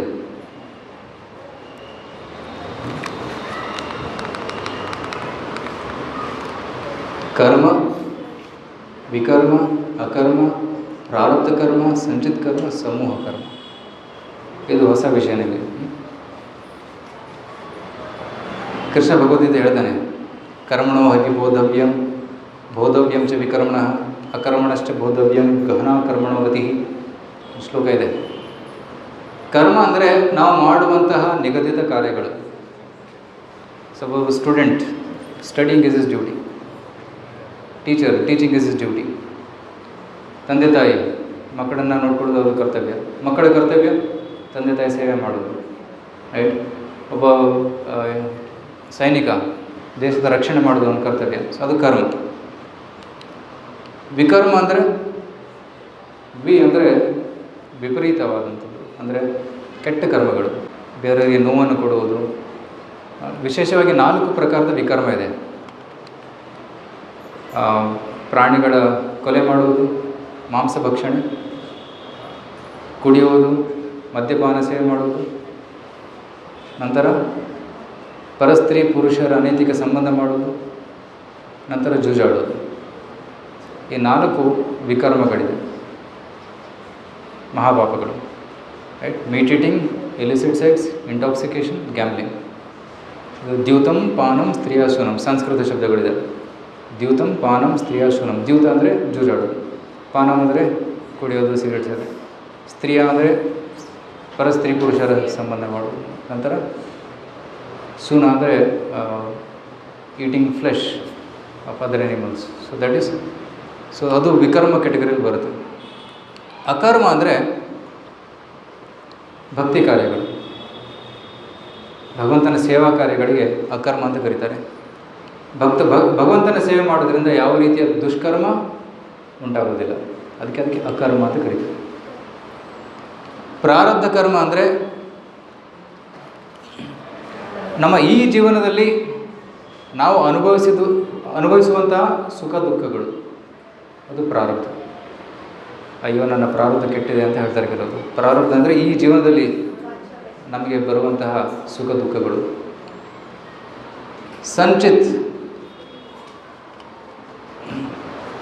ಸಂಚಿತ್ ಕರ್ಮ ಹೇಗೆ ಎಕ್ಸ್ಪ್ಲೇನ್ ಮಾಡೋದಂದರೆ, ನಿಮ್ಮ ಜೇಬಲ್ಲಿ ಏನು ಪಾಕೆಟ್ ಮನಿ ಇದೆ ಅದು ಪ್ರಾರಬ್ಧ ಕರ್ಮ, ನಿಮ್ಮ ಬ್ಯಾಂಕಲ್ಲಿ ಏನಿದೆ ಅದು ಸಂಚಿತ್ ಕರ್ಮ. ಅದೇನೂ ಬಿಟ್ಟರೂ ಆಗಿಲ್ಲ, ಮುಂದೆ ಬರುತ್ತೆ. ಅರ್ಥ ಆಗ್ತಾಯಿದೆಯಾ? ನಾವು ಹಲವಾರು ಜನ್ಮಗಳಿಂದ ಸಂಗ್ರಹಿಸಿದಂತಹ ಟೋಟಲ್ ಕರ್ಮ ಏನಿದೆ ಸಂಚಿತ್ ಕರ್ಮ. ಸಾಮೂಹಿಕ ಕರ್ಮ ಅಂದರೆ ಕೆಲವೊಮ್ಮೆ ಭೂಕಂಪ ಆಗುತ್ತೆ, ಸಾವಿರಾರು ಜನರಿಗೆ ತೊಂದರೆ ಆಗುತ್ತೆ. ಕೆಲವೊಮ್ಮೆ ಸುನಾಮಿ ಅಥವಾ ಕೊರೋನಾ ವಾಸ್ ಗುಡ್ ಎಕ್ಸಾಂಪಲ್. ಸಾಮೂಹಿಕ ಕರ್ಮ. ಸೊ ಈ ರೀತಿ ಹಲವು ಪ್ರಕಾರದ ಕರ್ಮಗಳಿದೆ. ಸೊ ಕರ್ಮ ಮತ್ತು ಅಕರ್ಮ ಸೊ ಆಲ್ರೆಡಿ ಎಕ್ಸ್ಪ್ಲೇನ್ ಮಾಡಿದ್ದೀನಿ. ಸೊ ಕರ್ಮ ಮಾಡೋದ್ರಿಂದ ಫಲಿತಾಂಶ ಸಿಗುತ್ತೆ, ಪುಣ್ಯ ಸಿಗುತ್ತೆ. ನಾವು ನಮಗೆ ನಿಗದಿತವಾದಂತಹ ಕಾರ್ಯಗಳನ್ನು ಮಾಡಿದರೆ ಪುಣ್ಯವನ್ನು ಅರ್ಜನೆ ಮಾಡ್ತೀವಿ. ಸಾಮಾನ್ಯವಾಗಿ ವೈದಿಕ ಸಂಸ್ಕೃತಿಯಲ್ಲಿ ಬ್ರಾಹ್ಮಣ, ಕ್ಷತ್ರಿಯ, ವೈಶ್ಯ, ಶೂದ್ರ ಅಂತ ಇದ್ದರು. ಆ ಕ್ಯಾಟಗರೀಸ್ ಇತ್ತು, ಈಗಲೂ ಇದೆ. ಅದು ಜನ್ಮದ ಅನುಸಾರವಾಗಲ್ಲ, ಕರ್ಮಗಳ ಅನುಸಾರವಾಗಿ, ಅದನ್ನು ನೆನ್ಪಿಟ್ಕೋಬೇಕು. ಜನ್ಮದ ಅನುಸಾರ ಅಲ್ಲ, ಗುಣ ಕರ್ಮ ವಿಭಾಗಶಃ ಭಗವದ್ಗೀತೆ ಕ್ಲಿಯರ್ ಆಗಿದೆ. ಬ್ರಾಹ್ಮಣ, ಕ್ಷತ್ರಿಯ, ವೈಶ್ಯ, ಶೂದ್ರ ಜನ್ಮದಿಂದ ಅಲ್ಲ, ಅವನ ಸ್ವಭಾವ ಮತ್ತು ಅವನ ಚಟುವಟಿಕೆಗಳಿಂದ ಅದು ನಿರ್ಣಯವಾಗುತ್ತೆ. ಸೊ ಬ್ರಾಹ್ಮಣನ ಕೆಲಸ ಏನಿತ್ತು? ಪಠನ ಪಾಠನ, ಕಲಿಯೋದು, ಕಲಿಸೋದು, ಯಜನ ಯಾಜನ, ಯಜ್ಞ ಮಾಡೋದು, ಯಜ್ಞ ಮಾಡಿಸೋದು, ದಾನ ಪ್ರತಿಗ್ರಹ, ಜ್ಞಾನದಾನವನ್ನು ಕೊಡುವುದು, ದಾನವನ್ನು ಸ್ವೀಕರಿಸೋದು, ಇದೊಂದು ಕರ್ತವ್ಯವಾಗಿತ್ತು. ಸೊ ಈ ಕರ್ತವ್ಯ ಮಾಡೋದ್ರಿಂದ ಅವನಿಗೆ ಪುಣ್ಯ ಸಿಗುತ್ತೆ. ಅವನೇನು ಮಾಡ್ತಾನೆ? ಅವನ ಪುಣ್ಯದಿಂದ ಅವನು ಮೇಲೆ ಲೋಕಗಳಿಗೆ ಹೋಗ್ಬೋದು, ಸ್ವರ್ಗಲೋಕ ಅಥವಾ ಹಲವಾರು ಪುಣ್ಯ, ಒಂದು ಒಳ್ಳೆಯ ಜೀವನವನ್ನು ಮುಂದಿನ ಜನ್ಮದಲ್ಲಿ ಪಡಿಬೋದು. ಕ್ಷತ್ರಿಯ ಅವನ ಕರ್ತವ್ಯ ಯುದ್ಧ ಮಾಡಿ ಏನಂತಾರೆ ಡಿಸಿಪ್ಲಿನ್ ಅಥವಾ ಒಂದು ನ್ಯಾಯವನ್ನು ಒದಗಿಸಿಕೊಡುವುದು. ವೈಶ್ಯ ಕೃಷಿ, ಗೋರಕ್ಷ, ವಾಣಿಜ್ಯ, ಕೃಷಿ ಕಾರ್ಯ ಮಾಡೋದು, ಗೋರಕ್ಷಣೆ ಮತ್ತು ವಾಣಿಜ್ಯ ಬಿಸ್ನೆಸ್ ಮಾಡೋದು. ಶೂದ್ರ ಪರಿಚರ್ಯಾತ್ಮಕಂ ಧರ್ಮ ಸ್ಮೃತಿ ಸ್ಥಾಪಿ ಸ್ವಭಾವಜಂ, ಬ್ರಾಹ್ಮಣ, ಕ್ಷತ್ರಿಯ, ವೈಶ್ಯರ ಕಾರ್ಯಗಳಲ್ಲಿ ಹೆಲ್ಪ್ ಮಾಡೋದು. ಸೊ ಈ ನಿಗದಿತ ಕಾರ್ಯಗಳನ್ನು ಮಾಡೋದ್ರಿಂದ ಅವರ ಉನ್ನತಿ ಆಗುತ್ತೆ, ಅವರು ಪುಣ್ಯವನ್ನು ಅರ್ಜಿಸ್ತಾರೆ. ಅಕರ್ಮ ಅಂದರೆ, ಸೊ ಇಲ್ಲಿ ಕರ್ಮ ನೋಡಿ, ಕೆಲವು ಅನ್ನದಾನ ಮಾಡ್ತಾರೆ, ಬಟ್ಟೆ ದಾನ ಮಾಡ್ತಾರೆ, ಇದೆಲ್ಲ ಕರ್ಮದಲ್ಲಿ ಬರುತ್ತೆ. ಯಾರು ಈ ಜನ್ಮದಲ್ಲಿ ಅನ್ನದಾನ ಮಾಡ್ತಾರೋ ಅವರಿಗೆ ಮುಂದಿನ ಜನ್ಮದಲ್ಲಿ ಅನ್ನದ ಕೊರತೆ ಇರೋದೇ ಇಲ್ಲ. ಯಾರು ನೀರು ದಾನ ಮಾಡ್ತಾರೋ ಅವರಿಗೆ ಮುಂದಿನ ಜನ್ಮದಲ್ಲಿ ನೀರಿನ ಕೊರತೆ ಇರೋದಿಲ್ಲ. ಕಾವೇರಿ ನದಿ ಪಕ್ಕದಲ್ಲಿ ಅಥವಾ ಗಂಗಾ ನದಿ ತಟದಲ್ಲಿ ಅವ್ರ ಮನೆ ಇರುತ್ತೆ, ಹೊರಗಡೆ ಬಂದರೆ ನೀರು, right. And our birth is not by chance. ನಮ್ಮ ಜನ್ಮ ಆಕಸ್ಮಿಕವಾಗಿ ಆಗಿಲ್ಲ. ನಾವು ಹುಟ್ಟುವ ಸ್ಥಳ, ಸಮಯ ಎಲ್ಲ ನಿಗದಿತವಾಗಿರುತ್ತೆ. ನಮ್ಮ ಪೂರ್ವ ಕರ್ಮ ಅನುಸಾರವಾಗಿ ನಾವು ಒಂದು ಸಮಯದಲ್ಲಿ, ಒಂದು ಪರಿವಾರದಲ್ಲಿ, ಒಂದು ಸ್ಥಳದಲ್ಲಿ ಹುಟ್ಟಿ ಬರ್ತೀವಿ. ಅದಕ್ಕೆ ವೇದಿಕ ಇದರಲ್ಲಿ ಜಾತಕ ಅಂತ ನೋಡ್ತಾರೆ. ಜಾತಕದಲ್ಲಿ ಏನು ಕೇಳ್ತಾರೆ? ಹುಟ್ಟಿದ ಸಮಯ, ಹುಟ್ಟಿದ ಸ್ಥಳ. ಅದರಿಂದ ನೀವು ಇಡೀ ಕರ್ಮವನ್ನು ನೋಡ್ಬೋದು. It's not by chance. So Ganga ನದಿ ತಟದಲ್ಲಿ ಹುಟ್ಟಿದರೆ ಅವರು ಏನೋ ಪುಣ್ಯ ಮಾಡಿದ್ರು ಅಂತ ಅರ್ಥ ಆಗ್ತಾ ಇದೆಯಾ? ಸೊ ಅದು ಪುಣ್ಯ, ಕರ್ಮ. ಅಕರ್ಮ ಅಂದರೆ ಕರ್ಮದ ಪ್ರತಿಕ್ರಿಯೆಯನ್ನು ಉಂಟು ಮಾಡಿದಂತಹ ಕಾರ್ಯಗಳು. ಪುಣ್ಯನೂ ಸಿಗೋದಿಲ್ಲ, ಪಾಪನೂ ಸಿಗೋದಿಲ್ಲ, ಭಕ್ತಿ ಸಿಗುತ್ತೆ, ಅದು ಅಕರ್ಮ. ಭಗವಂತನಿಗೆ ನೈವೇದ್ಯ ಅರ್ಪಣೆ ಮಾಡಿ ಪ್ರಸಾದ ಸ್ವೀಕರಿಸೋದು. ಪ್ರೋಗ್ರಾಮ್ ನಂತರ ಪ್ರಸಾದ ಇದೆ, ನಮ್ಮ ದೇವಸ್ಥಾನದಿಂದ ಪ್ರಸಾದ ತಂದಿದ್ದೀವಿ ಎಲ್ಲರಿಗೋಸ್ಕರ, ಅದು ಅಕರ್ಮ. ಸಾಮಾನ್ಯ ಅಡುಗೆ ಮಾಡಿದರೆ ಅದರಲ್ಲಿ ಸ್ವಲ್ಪ ಕರ್ಮ ಇರುತ್ತೆ, ಪಾಪಕರ್ಮನೇ ಇರುತ್ತೆ. ಯಾಕೆಂದರೆ ಬೆಂಕಿ ಹಚ್ಚಬೇಕು, ಕುದಿಸ್ಬೇಕು, ತರಕಾರಿ ಹಚ್ಚಬೇಕು. ಈವನ್ ವೆಜಿಟೇರಿಯನ್ ಫುಡ್ಡಲ್ಲೂ ಕೂಡ ಸ್ವಲ್ಪ ಪ್ರಮಾಣದಲ್ಲಿ ಪಾಪ ಇದೆ. ನಾನ್ ವೆಜಿಟೇರಿಯನ್ ಫುಡ್ಡಲ್ಲಿ ಪಾಪನೇ ಇದೆ. ಆದರೆ ಭಗವಂತ ಹೇಳ್ತಾನೆ, ಪತ್ರಂ ಪುಷ್ಪಂ ಫಲಂ ತೋಯಂ ಏಮೈ ಭಕ್ತಿಯ ಪ್ರಯಚ್ಛತಿ. ಭಕ್ತಿಯಿಂದ ಪತ್ರ, ಪುಷ್ಪ, ಫಲ ಮತ್ತು ನೀರನ್ನು ನನಗೆ ಅರ್ಪಣೆ ಮಾಡಿದರೆ ಅದನ್ನು ಸ್ವೀಕರಿಸಿ ಅದನ್ನು ಪಾಪಮುಕ್ತಗೊಳಿಸ್ತೀನಿ. ಅದೇ ಪ್ರಸಾದ. ಗೊತ್ತಾಗ್ತಾ ಇದೆಯಾ? ಅದು ಅಕರ್ಮವಾಯಿತು, ರೈಟ್. ಸೊ ಇಲ್ಲಿ ಅರ್ಜುನ ಯುದ್ಧ ಮಾಡ್ತಾ ಇದ್ದಾನೆ. ಕೃಷ್ಣ ಆದೇಶ ಕೊಟ್ಟ ಯುದ್ಧ ಮಾಡು ಅಂತ. ಆಗ ಅರ್ಜುನ ಹೇಳ್ತಾನೆ, ಅಯ್ಯೋ ಅದು ಪಾಪ, ಎಷ್ಟೊಂದು ಜನರು ಕೊಡಬೇಕು, ನಾನು ಹೇಳ್ತಾ ಇದ್ದೀನಿ ಮಾಡು ಅಂತ. ಸೊ ಇದು ಕರ್ಮನೋ ಅಕರ್ಮನೋ ಅಥವಾ ವಿಕರ್ಮನೋ? Difficult question. ಕರ್ಮನ, ಅಕರ್ಮನ, ವಿಕರ್ಮನ? ಅರ್ಜುನ ಮಾಡಿರೋದು ಅಕರ್ಮ. ಗೌರ್ಮೆಂಟ್ ಹೇಳುತ್ತೆ ನಮ್ಮ ಸಿಪಾಯಿಗೆ, ಅಲ್ಲಿ ಆತಂಕವಾದಿಗಳಿದ್ದಾರೆ, ಅಲ್ಲಿ ಹೋಗಿ ಬಾಂಬ್ ಹಾಕುವ ಅಂತ. ಇನ್ನು ಹೋಗ್ತಾನೆ, ತುಂಬ ತಮ್ಮ ಜೀವನವನ್ನು ರಿಸ್ಕಲ್ಲಿಟ್ಟು ಅಲ್ಲಿ ಹೋಗಿ ಆತಂಕವಾದಿಗಳನ್ನು ನಿರ್ಮೂಲನೆ ಮಾಡಿ ಬರ್ತಾನೆ. ಆಗ ಅವನಿಗೇನು ಕೊಡ್ತಾರೆ? ಮೆಡಲ್. ಯಾವ ಮೆಡಲು? ಪರಮವೀರ ಚಕ್ರ ಅಥವಾ high award they give, right. So ಅದು ಅಕರ್ಮವಾಯಿತು. ಅವನಿಗೆ ಯಾವುದೇ ರೀತಿಯ ಪಾಪಕರ್ಮ ತಟ್ಟಿಲ್ಲ. ಯಾಕೆಂದರೆ ಹಿರಿಯ ಅಂದರೆ ಮೇಲಿನ ಆದೇಶದ ಅನುಸಾರ ಮಾಡಿದೆ. ಸೊ ಭಗವಂತನ ಆದೇಶದ ಅನುಸಾರ ಕಾರ್ಯಗಳನ್ನು ಮಾಡಿದರೆ ಅದಕ್ಕೆ ಅಕರ್ಮ ಅಂತ ಕರೀತಾರೆ. ಸೊ ಇದು ಭಗವದ್ಗೀತೆ ಶ್ಲೋಕ 4.17, 4ನೇ ಅಧ್ಯಾಯ 17ನೇ ಶ್ಲೋಕ. ಕರ್ಮಣೋ ಹಿ ಬೋಧವ್ಯಂ ಚ ವಿಕರ್ಮಣ ಅಕರ್ಮಣಶ್ಚ ಬೋಧವ್ಯಂ ಗಹನಾ ಕರ್ಮಣೋ ಗತಿ. ಗಹನಾ ಕರ್ಮಣೋ ಗತಿ ಅಂದರೆ ಕರ್ಮದ ಗತಿಯನ್ನು ಅರ್ಥ ಮಾಡಿಕೊಳ್ಳೋದು ಕಷ್ಟ. ಸಪೋಸ್ ಯಾರಿಗೂ ಜ್ವರ ಬಂತು, ಯಾಕೆ ಬಂತು? ಅದಕ್ಕೆ ಮೂಲ ಕಾರಣ ಏನು? ನಾನು ಏನು ಕರ್ಮ ಮಾಡಿದೆ ಜ್ವರ ಬರೋದಕ್ಕೆ? ಅದು ನಮ್ಮಿಂದ ಕಂಡುಹಿಡೋಕ್ಕಾಗಲ್ಲ. ಜ್ವರ ಬಂತು, ಆರೋಗ್ಯ ಕೆಟ್ಟೋಯಿತು, ಇದರ ಅರ್ಥ ಏನು? ನಾನು ಏನೋ ಕರ್ಮ ಮಾಡಿದ್ದೆ, ಅದಕ್ಕೆ ಇದು ಕರ್ಮ ಬಂತು. ಕರ್ಮವನ್ನು ನಾನು ಅನುಭವಿಸ್ತಾ ಇದ್ದೀನಿ, ಕರ್ಮಫಲವನ್ನು ಅನುಭವಿಸ್ತಾ ಇದ್ದೀನಿ ಅಂತ ಅರ್ಥ. ದೇವರಿಗೆ ಮಾತ್ರ ಗೊತ್ತು ಅದು ಯಾವ ಕರ್ಮದ ಪ್ರತಿಕ್ರಿಯೆ ಬರ್ತಾ ಇದೆ ಅನ್ನೋದು ನಮಗೆ ಗೊತ್ತಾಗೋದಿಲ್ಲ. ಅದಕ್ಕೆ ಗಹನಾ ಕರ್ಮಣೋ ಗತಿ ಅಂತ ಹೇಳ್ತಾರೆ.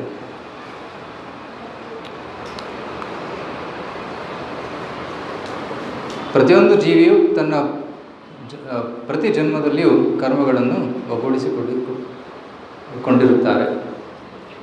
ಪ್ರತಿ ಜನ್ಮದಲ್ಲಿ ಸ್ವಲ್ಪ ಸ್ವಲ್ಪ ಡೆಪಾಸಿಟ್ ಆಗ್ತಾ ಇರುತ್ತೆ ಕರ್ಮ. ಅದಕ್ಕೆ ಸಂಚಿತ್ ಕರ್ಮ ಅಂತ ಕರೀತಾರೆ.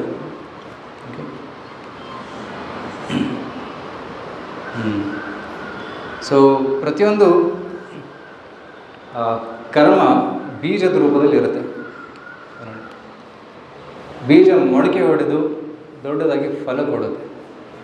ಸೊ ನಾವೀಗ ಮಾಡಿದಂತಹ ಕರ್ಮ ಅದರ ಪ್ರತಿಫಲ ಬರೋದಕ್ಕೆ ಸ್ವಲ್ಪ ಸಮಯ ಬೇಕಾಗುತ್ತೆ.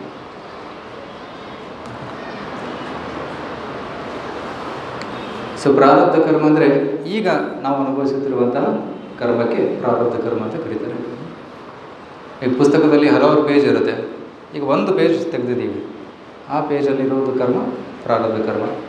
ಆಮೇಲೆ ಎಲ್ಲ ಜೀವನಗಳು ಒಂದು ಬುಕ್ ಇದ್ದಂಗೆ, ಒಂದು ಜೀವನ ಒಂದು ಪೇಜ್ ಇದ್ದಂಗೆ. ಸಮೂಹ ಕರ್ಮ, ಎರಡು ವಿಮಾನ ಅಪಘಾತಗಳು, ನೈಸರ್ಗಿಕ ವಿಪತ್ತುಗಳು, ಕೆಲವೊಮ್ಮೆ ಪ್ರಾಫಿಟ್ ಸಿಗುತ್ತೆ, ಕೆಲವೊಮ್ಮೆ ಹಾನಿಯಾಗುತ್ತೆ, ಇದೆಲ್ಲ ಸಾಮೂಹಿಕ ಕಲೆಕ್ಟಿವ್ ಕರ್ಮ ಅಂತ ಕರೀತಾರೆ. ಕೆಲವೊಮ್ಮೆ ನೋಡ್ತೀವಿ ಭೂಕಂಪ ಆಗುತ್ತೆ, ಸುಮಾರು ಜನ ಸಾವಿರಾರು ಜನ ಸತ್ತೋಗ್ತಾರೆ. ಅದು ಎಲ್ಲೋ ಒಂದು ಮೂಲೆಯಲ್ಲಿ ಒಂದು ಚಿಕ್ಕ ಮಗು ಒಂದು ಬಿಲ್ಡಿಂಗ್ ಕೆಳಗಡೆ ಅದು ಜೀವಂತವಾಗಿರುತ್ತೆ. ಸುಮಾರು ಜನರಿಗೆ ಕರ್ಮ ತಟ್ಟಿತ್ತು, ಅದಕ್ಕೆ ತಟ್ಟಲಿಲ್ಲ, ಯಾಕೆಂದರೆ ಆ ಮಗುವಿನ ಕರ್ಮ ಇರಲಿಲ್ಲ, ಸಾಯೋ ಕರ್ಮ. ರೈಟ್. ಸೊ ಯಾರಿಗೆ ಯಾವಾಗ ತಟ್ಟಬೇಕು ಆವಾಗಲೇ ಕರ್ಮ ತಟ್ಟುತ್ತೆ. It never makes a mistake. ಕೆಲವೊಮ್ಮೆ ಪೊಲೀಸರು ಅಪರಾಧಿಯನ್ನು ಹಿಡ್ಕೊಳಕ್ಕೆ ಹೋಗಿ ಒಬ್ಬ ಒಳ್ಳೆ ವ್ಯಕ್ತಿನ ಹಿಡಿದು ಒಳಗೆ ಹಾಕ್ಬೋದು, ಆಮೇಲೆ ಗೊತ್ತಾಗುತ್ತೆ ಅಯ್ಯೋ ನಾವು ತಪ್ಪು ವ್ಯಕ್ತಿಯನ್ನು ಹಿಡ್ಕೊಂಬಂದೀವಿ ಅಂತ. ಆದರೆ ಭಗವಂತನ ಕಾನೂನು ಎಂದೂ ಆ ರೀತಿ ತಪ್ಪು ಮಾಡೋದಿಲ್ಲ. ಹೇಗೆ ಹಸುವಿನ ಮಗು ಯಥಾಧೇನು ಸಹಸ್ರಾಣ ವತ್ಸೋ ಗಚ್ಚತಿ ಮಾತರಂ. ಸಾವಿರಾರು ಹಸುಗಳಿದ್ದರೆ ಒಂದು ಕರು ತನ್ನ ತಾಯಿ ಹತ್ರನೇ ಹೋಗುತ್ತೆ, ಎಂದು ಬೇರೆಯವ್ರ ಹತ್ರ ಹೋಗಿ ಬೇರೆ ತಾಯಿ ಹಾಲು ಕುಡಿಯೋಕ್ಕೆ ಹೋಗಲ್ಲ. ಅದು ಗೊತ್ತು ಯಾರು ತಾಯಿ ಅಂತ. ಅದೇ ರೀತಿ ಯಾರು ಮಾಡಿದ ಕರ್ಮ ಯಾರಿಗೆ ತಟ್ಟಬೇಕೋ ಅವರಿಗೆ ತಟ್ಟುತ್ತೆ, ಎಂದು ಮಿಸ್ಟೇಕ್ ಆಗೋದಿಲ್ಲ ಅಂತ ಹೇಳ್ತಾರೆ ಶಾಸ್ತ್ರದಲ್ಲಿ. ಸೊ ಹುಟ್ಟುತ್ತಲೇ ಕೆಲವರು ಶ್ರೀಮಂತರಾಗಿರ್ತಾರೆ, ಕೆಲವರು ಬಡವರಾಗಿರ್ತಾರೆ. ಯಾಕೆ? ಪೂರ್ವಕರ್ಮ. ಪೂರ್ವಕರ್ಮಾನುಸಾರ ಕೆಲವರು ಹುಟ್ಟುತ್ತಲೇ ಬಡವರು, ಕೆಲವರು ಶ್ರೀಮಂತರಾಗಿರ್ತಾರೆ. ಹೇಗೆ ವಿಧವಾದ ಜನರು ವಿಧವಾದ ಪ್ರಾರಂಭಿಕ ಅವಸ್ಥೆಯನ್ನು ಹೊಂದಿದ್ದಾರೆ. Beginning of life everybody is different. Why? Because of past karmas. ಅಂತಕಾಲೇ ಚ ಮಾಮೇವ ಸ್ಮರಣ್ಮುಕ್ತ ಕಲೇವರಂ ಯಹ ಪ್ರಯಾತಿ ಸಮದ್ಭಾವಂ ಯಾತಿ ನಾಸ್ತತ್ರ ಸಂಶಯ. ನಮ್ಮ ಮುಂದಿನ ಜೀವನ ಯಾವ ರೀತಿ ಸಿಗುತ್ತೆ ಅಂದರೆ, ಅಂತ್ಯಕಾಲದಲ್ಲಿ ನಮ್ಮ ಸಾವಿನ ಸ್ಥಿತಿಯಲ್ಲಿ ನಾವು ಯಾರ ಸ್ಮರಣೆಯನ್ನು ಮಾಡ್ತೀವಿ ಆ ಒಂದು ಗತಿಯನ್ನು ಪಡಿತೀವಿ. ನಾವು ಭಗವಂತನ ಸ್ಮರಣೆ ಮಾಡಿದರೆ ನಾವು ಭಗವಂತನ ಲೋಕಕ್ಕೆ ಹೋಗ್ತೀವಿ. ನಾವು ಒಂದು ಉದಾಹರಣೆ ಇದೆ ಭಾಗವತದಲ್ಲಿ. ಒಬ್ಬ ಭರತ ಮಹಾರಾಜ ಜಿಂಕೆ ಮರಿ ಮೇಲೆ ತನ್ನ ಮನಸ್ಸನ್ನು ಚಿಂತನೆ ಮಾಡ್ತಾ ಇದ್ದ, ಜಿಂಕೆ ಮರಿ ಬಗ್ಗೆ. ಮುಂದಿನ ಜೀವನದಲ್ಲಿ ಅವನು ಜಿಂಕೆ ಆದ. ಸೊ ಅಂತಿಮ ಗಳಿಗೆಯಲ್ಲಿ ನಾವು ಯಾವ ಆಸಕ್ತಿಯನ್ನು ಹೊಂದಿರ್ತೀವೋ, ಯಾವ ಆಸೆಗಳನ್ನು ಹೊಂದಿರ್ತೀವಿ, ಆ ರೀತಿ ಜನ್ಮ ನಮಗೆ ಮುಂದೆ ಸಿಗುತ್ತೆ.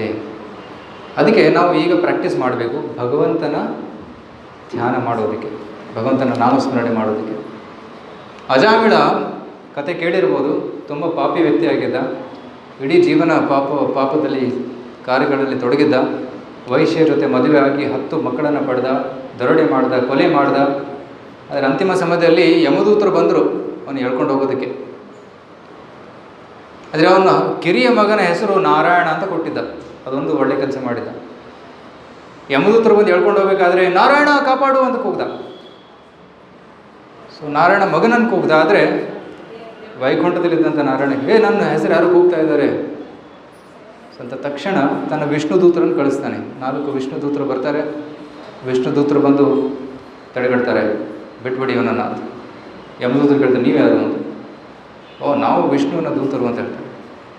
ಫಸ್ಟ್ ಟೈಮ್ ನೋಡ್ತಾ ಇದ್ದೀವಿ, ನಿಮ್ಮ ಬಗ್ಗೆ ನಮ್ಗೆ ಗೊತ್ತೇ ಇಲ್ಲ ಅಂತ. ವಿಷ್ಣು ದೂತರು ಹೇಳ್ತಾರೆ ಹೋಗಿ ಯಮರಾಜರಿಗೆ ಕೇಳಿ ಅಂತ. ಯಮದೂತರು ಹೋಗಿ ಯಮರಾಜರಿಗೆ ಕೇಳ್ತಾರೆ, ಯಮರಾಜರೇ ಇವತ್ತು ಅದ್ಭುತವಾದ ವ್ಯಕ್ತಿಗಳನ್ನು ನಾನು ನೋಡಿದ್ವಿ, ಅವ್ರು ಯಾರು? ಯಮರಾಜ್ ಹೇಳ್ತಾನೆ ಅವ್ರು ಹೇಗೆ ಕಾಣ್ತಾ ಇದ್ರು? ಸುಂದರವಾದ ನೀಲಿ ಬಣ್ಣ, ಶಂಖಚಕ್ರ ಗದಾ ಪದ್ಮ, ತುಂಬ ಸುಂದರವಾಗಿ ಕಾಣ್ತಾ ಇದ್ರು. ಯಮರಾಜ ಕೇಳಿದ ತಕ್ಷಣ ಅಯ್ಯೋ ಇವರು ವಿಷ್ಣು ದೂತರು, ನನ್ನ ಸ್ವಾಮಿಯ ದೂತರು, ಅವರೇ ಯಾಕೆ ಬಂದರು ಅಲ್ಲಿ? ಅಜಮೇಲ ನಾರಾಯಣ ಅಂತ ಕೂಗಲು ಅದಕ್ಕೆ ಬಂದರು. ಹೌದಾ? ಆಗ ಯಮರಾಜ್ ಹೇಳ್ತಾನೆ ಯಾರು ನಾರಾಯಣ ಅಂತ ಹೆಸರು ತಗೊತಾರೋ ಅವ್ರ ಹತ್ರ ನೀವು ನೋಡಲೇಬೇಡಿ, ಅವ್ರ ಕಡೆ ನೀವು ನೋಡಲೇಬೇಡಿ ಅಂತ ಯಮರಾಜ್ ಹೇಳ್ತಾನೆ ಯಮದೂತರಿಗೆ. ಯಾರು ತುಳಸಿ ಮಾಲೆಯನ್ನು ಧರಿಸಿದಾರೋ, ಯಾರು ಭಗವಂತನ ನಾಮಸ್ಮರಣೆ ಮಾಡ್ತಾ ಇದ್ದಾರೋ ಅವ್ರ ಕಡೆ ಏನಂತಾರೆ, ಯು ಕ್ಯಾನಾಟ್ ಟಚ್ ದೆಮ್ ಅಂತ ಒಂದು ಆದೇಶವನ್ನು ಜಾರಿ ಮಾಡ್ತಾನೆ ಯಮರಾಜ. ಸೊ ಅಂದಿನಿಂದ ಯಮದೂತರು ಯಾರು ಭಗವಂತನ ನಾಮಸ್ಮರಣೆ ಮಾಡ್ತಾರೋ ಅವ್ರ ಹತ್ರ ಬರೋದೇ ಇಲ್ಲ. ನಂತರ ಅಜಯಮಳನ್ನು ಬಿಟ್ಟು ಹೋಗ್ತಾರೆ. ಅಜಯಮಳನಿಗೆ ಪಶ್ಚಾತ್ತಾಪ ಹೋಗುತ್ತೆ, ಅಯ್ಯೋ ನಾನು ಪಾಪ ಮಾಡಿದೆ, ಈ ವಿಷ್ಣುದೂತ ನನ್ನ ಕಾಪಾಡಿದ್ರು, ಈಗಲಾದರೂ ಭಗವಂತನ ಭಕ್ತಿ ಮಾಡೋಣ ಅಂತ ಅವನು ಹರಿದ್ವಾರಕ್ಕೆ ಹೋಗಿ ಗಂಗಾ ನದಿ ತಟದಲ್ಲಿ ಭಗವಂತನ ನಾಮಸ್ಮರಣೆ ಮಾಡಿ ದೇಹತ್ಯಾಗ ಮಾಡಿದಾಗ ಅದೇ ವಿಷ್ಣುದೂತರು ಬಂದು ಅವನನ್ನು ಕರ್ಕೊಂಡು ಹೋಗ್ತಾರೆ ವೈಕುಂಠಕ್ಕೆ. ಮೃಗಾರಿ ಅಂತ ಒಬ್ಬ ಪಾಪಿ ಶಿಕಾರಿ ಇದ್ದ, ಮೃಗ ಅರಿ ಪ್ರಾಣಿಗಳನ್ನು ಕೊಲ್ತಾ ಇದ್ದ, ಅರ್ಧ ಕೊಲ್ತಾ ಇದ್ದ. ಒಂದು ಬಾಣ ಹೊಡೆದು ಅವು ಒದ್ದಾಡ್ತಾ ಇದ್ದು, ಆ ನೋವನ್ನು ನೋಡಿ ಅವನಿಗೆ ತುಂಬ ಖುಷಿ ಆಗ್ತಾಯಿತ್ತು. ಈಗ ನಾರದ ಮುನಿಯಲ್ಲಿ ಬರ್ತಾನೆ. ನಾರದ ಮುನಿ ಬಂದು ಆ ಪಕ್ಷಿಗಳ ಪ್ರಾಣಿಗಳ ನೋವನ್ನು ನೋಡಿ, ಮೃಗಾರಿ ಯಾಕಪ್ಪ ಈ ರೀತಿ ಮಾಡ್ತಾ ಇದೆಯಾ, ಪೂರ್ತಿ ಕೊಂದ್ಬಿಡು ಅಂತ. ಸ್ವಾಮಿಗಳೇ, ನೀವ್ಯಾಕೆ ಈ ರೀತಿ ಹೇಳ್ತಾ ಇದ್ದೀರಾ, ನೀವು ಜನರಿಗೆ ಕೊಲ್ಲಬಾರ್ದು ಅಂತ ಹೇಳ್ತೀರಾ, ಕೊಲ್ಲು ಅಂತ ಹೇಳ್ತೀರಿ. ಇಲ್ಲ ನೋಡು, ಈ ಪಾಪಕ್ಕೆ ನಿನ್ನ ಗತಿ ಏನಾಗುತ್ತೆ ನೋಡು ಅಂತ ನರಕದ ಒಂದು ಚಿತ್ರ ತೋರಿಸ್ತಾನೆ. ಅಲ್ಲಿ ಮೃಗಾರಿ ಕೊಂದಂತಹ ಎಲ್ಲ ಪ್ರಾಣಿಗಳು ಬಂದು ಅವನ ಶರೀರವನ್ನು ಹರಿದು ತಿಂತಾ ಇದ್ದವು. ಇವನು ಕೂಗಾಡ್ತಾ ಇದ್ದ ನೋವಿನಲ್ಲಿ. ತಕ್ಷಣ ಟಿ ವಿ ಶೋ ಮುಂದೆ ಮುಗಿದೋಗುತ್ತೆ. ಆಗ ನಾರದ ಹೇಳ್ತಾನೆ, ಅಯ್ಯೋ ನನಗೆ ಈ ರೀತಿ ಕಷ್ಟ ಬೇಡ, ಏನು ಪರಿಹಾರ ಅಂತ ಕೇಳಿದಾಗ ನಾರದ ಹೇಳ್ತಾನೆ, ಫಸ್ಟ್ ನಿನ್ನ ಬಾಣ ಮುರಿದಾಕು, ಬಿಲ್ಲು ಬಾಣ ಮುರಿದಾಕ್ತಾನೆ. ಈಗ ಏನು ಮಾಡು ಅಂತ ಹೇಳಿದಾಗ ನಾರದ ಹೇಳ್ತಾನೆ, ನೀನು ಮನೆ ಹೋಗು, ತುಳಸಿ ಕೊಟ್ರಲ್ಲ, ತುಳಸಿ ಮುಂದೆ ಕೂತ್ಕೊಂಡು ಭಗವಂತನ ನಾಮಸ್ಮರಣೆ ಮಾಡುವಂಥ. ಹರೇ ಕೃಷ್ಣ ಕೃಷ್ಣ ಕೃಷ್ಣ ಹರೇ ಹರೇ, ಹರೇ ರಾಮ್ ರಾಮ್ ರಾಮ್ ಹರೇ ಹರೇ. ಸಾಕು, ಊಟ ಯೋಚನೆ ಮಾಡಬೇಡ, ದೇವ್ರು ಕಳಿಸ್ತಾನೆ. ಸೊ ತುಂಬ ನಿಷ್ಠೆಯಿಂದ ಮೃಗಾರಿ ಮನೆಗೆ ಹೋಗಿ ಅವನು ಕೂತ್ಕೊಂಡು ಜಪ ಮಾಡ್ತಾನೆ, ಹೆಂಡತಿ ಜೊತೆ ಕೂತ್ಕೊಂಡು. ಎಲ್ಲ ಸುದ್ದಿ ಹರಡುತ್ತೆ ಎಲ್ಲ ಕಡೆ, ಮೃಗಾರಿ ಭಕ್ತನಾದ ಅಂತ. ಊರವರೆಲ್ಲ ಬರ್ತಾರೆ, ಯಾರೋ ಜೋಳ ತಂದರು, ಯಾರೋ ಗೋಧಿ ತಂದರು, ಯಾರೋ ಅಕ್ಕಿ ತಂದರು, ಯಾರೋ ಹಣ್ಣು ತಂದರು. ಇಷ್ಟು ಮನೆ ತುಂಬೋಯ್ತು. ಬೇಡ ಅನ್ಬೇಕಾಯ್ತು, ಬೇರೆಯವ್ರಿಗೆ ಹಂಚಬೇಕಾಯ್ತು, ಅಷ್ಟು ಸಿಕ್ತು ಅವನಿಗೆ. ಸೊ ಅವನ ಹೃದಯ ಹೇಗೆ ಪರಿವರ್ತನೆ ಆಯ್ತು ನೋಡಿ, ಭಗವಂತನ ನಾಮಸ್ಮರಣೆ ಮಾಡೋದ್ರಿಂದ. ನಾರದ ಹಲವು ವರ್ಷಗಳ ನಂತರ ಭೇಟಿಯಾಗಿ ಬರ್ತಾನೆ, ನನ್ನ ಶಿಷ್ಯ ಇದ್ದಾನೆ ನೋಡೋಣ ಅಂತ ಪರ್ವತ ಮುನಿಗಳ ಜೊತೆ ಬರ್ತಾನೆ. ದೂರದಿಂದ ನೋಡ್ತಾನೆ, ಗುರುಗಳು ಬರ್ತಾ ಇದ್ದಾರಂತ ಹತ್ತಿರ ಹೋಗಿ ನಮಸ್ಕಾರ ಮಾಡೋಕ್ಕೆ ಹೋಗ್ತಾನೆ. ಅಲ್ಲಿ ರಸ್ತೆಯಲ್ಲಿ ಇರುವೆಗಳು, ಹೋಗಿ ಇರುವೆಗಳನ್ನು ನೋಡಿ ಅವನ ಅಂಗವಸ್ತ್ರ ತಗೊಂಡು ಸ್ವಲ್ಪ ಹೀಗೆ ಅವನು ಬದಿಗೆ ಸರಿಸಿ ನಮಸ್ಕಾರ ಮಾಡ್ತಾನೆ. ನಾರದನು ಹೇಳ್ತಾನೆ, ನೋಡು, ಮೊದಲು ಶಿಕಾರಿ ಅವನು ಬೇಟೆಯಾಡಿ ಪ್ರಾಣಿಯನ್ನು ಕೊಲ್ತಾ ಇದ್ದ, ಈ ಇರುವೆಗೂ ಕೂಡ ಅವನು ನೋವನ್ನು ಕೊಡ್ತಾ ಇಲ್ಲ. ಎಷ್ಟೊಂದು ಪರಿವರ್ತನೆ ಅಂತ. ಸೊ ಭಗವಂತನ ನಾಮಸ್ಮರಣೆಯಿಂದ ಈ ಒಂದು ಲಾಭ, ಭಕ್ತಿ ನಮ್ಮ ಹೃದಯದಲ್ಲಿ ಉಂಟಾಗುತ್ತೆ, ಒಳ್ಳೆಯ ಗುಣಗಳು ಬರುತ್ತೆ. ಸೊ ಶ್ರೀಮದ್ ಭಾಗವತ ಪುರಾಣದಲ್ಲಿ ಒಂದು ಶ್ಲೋಕ ಇದೆ, ಅಕಾಮಃ ಸರ್ವಕಾಮವ ಮೋಕ್ಷಕಾಮ ಉದಾರದಿ ತೀವ್ರೇಣ ಭಕ್ತಿಯೋಗೇನ ಯಜತೆ ಪುರುಷೋತ್ತರಂ. ನೀವು ಯಾರೇ ಆಗಿರ್ರಿ, ಎಲ್ಲ ಕಾಮಗಳಿಂದ ಮುಕ್ತ, ಎಲ್ಲ ಕಾಮಗಳನ್ನು ಹೊಂದಿರುವವರು ಅಥವಾ ಮೋಕ್ಷಕಾಮವನ್ನು ಹೊಂದಿರುವವರು ಯಾರೇ ಆಗಿರಲಿ, ಭಗವಂತನ ಭಕ್ತಿ ಮಾಡಿ ಅಂತ ಹೇಳ್ತಾರೆ. ವಿಶೇಷವಾಗಿ ನಾಮಸ್ಮರಣೆ, ಅದರಿಂದ ಭಗವಂತನನ್ನು ಪಡೆಯಬಹುದು.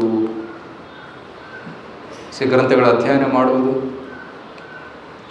ಪ್ರಸಾದ ಸ್ವೀಕರಿಸುವುದು, ಸತ್ಸಂಗ ಮಾಡುವುದು ಮತ್ತು ಜಪ ಮಾಡುವುದು. ಸೊ ABCD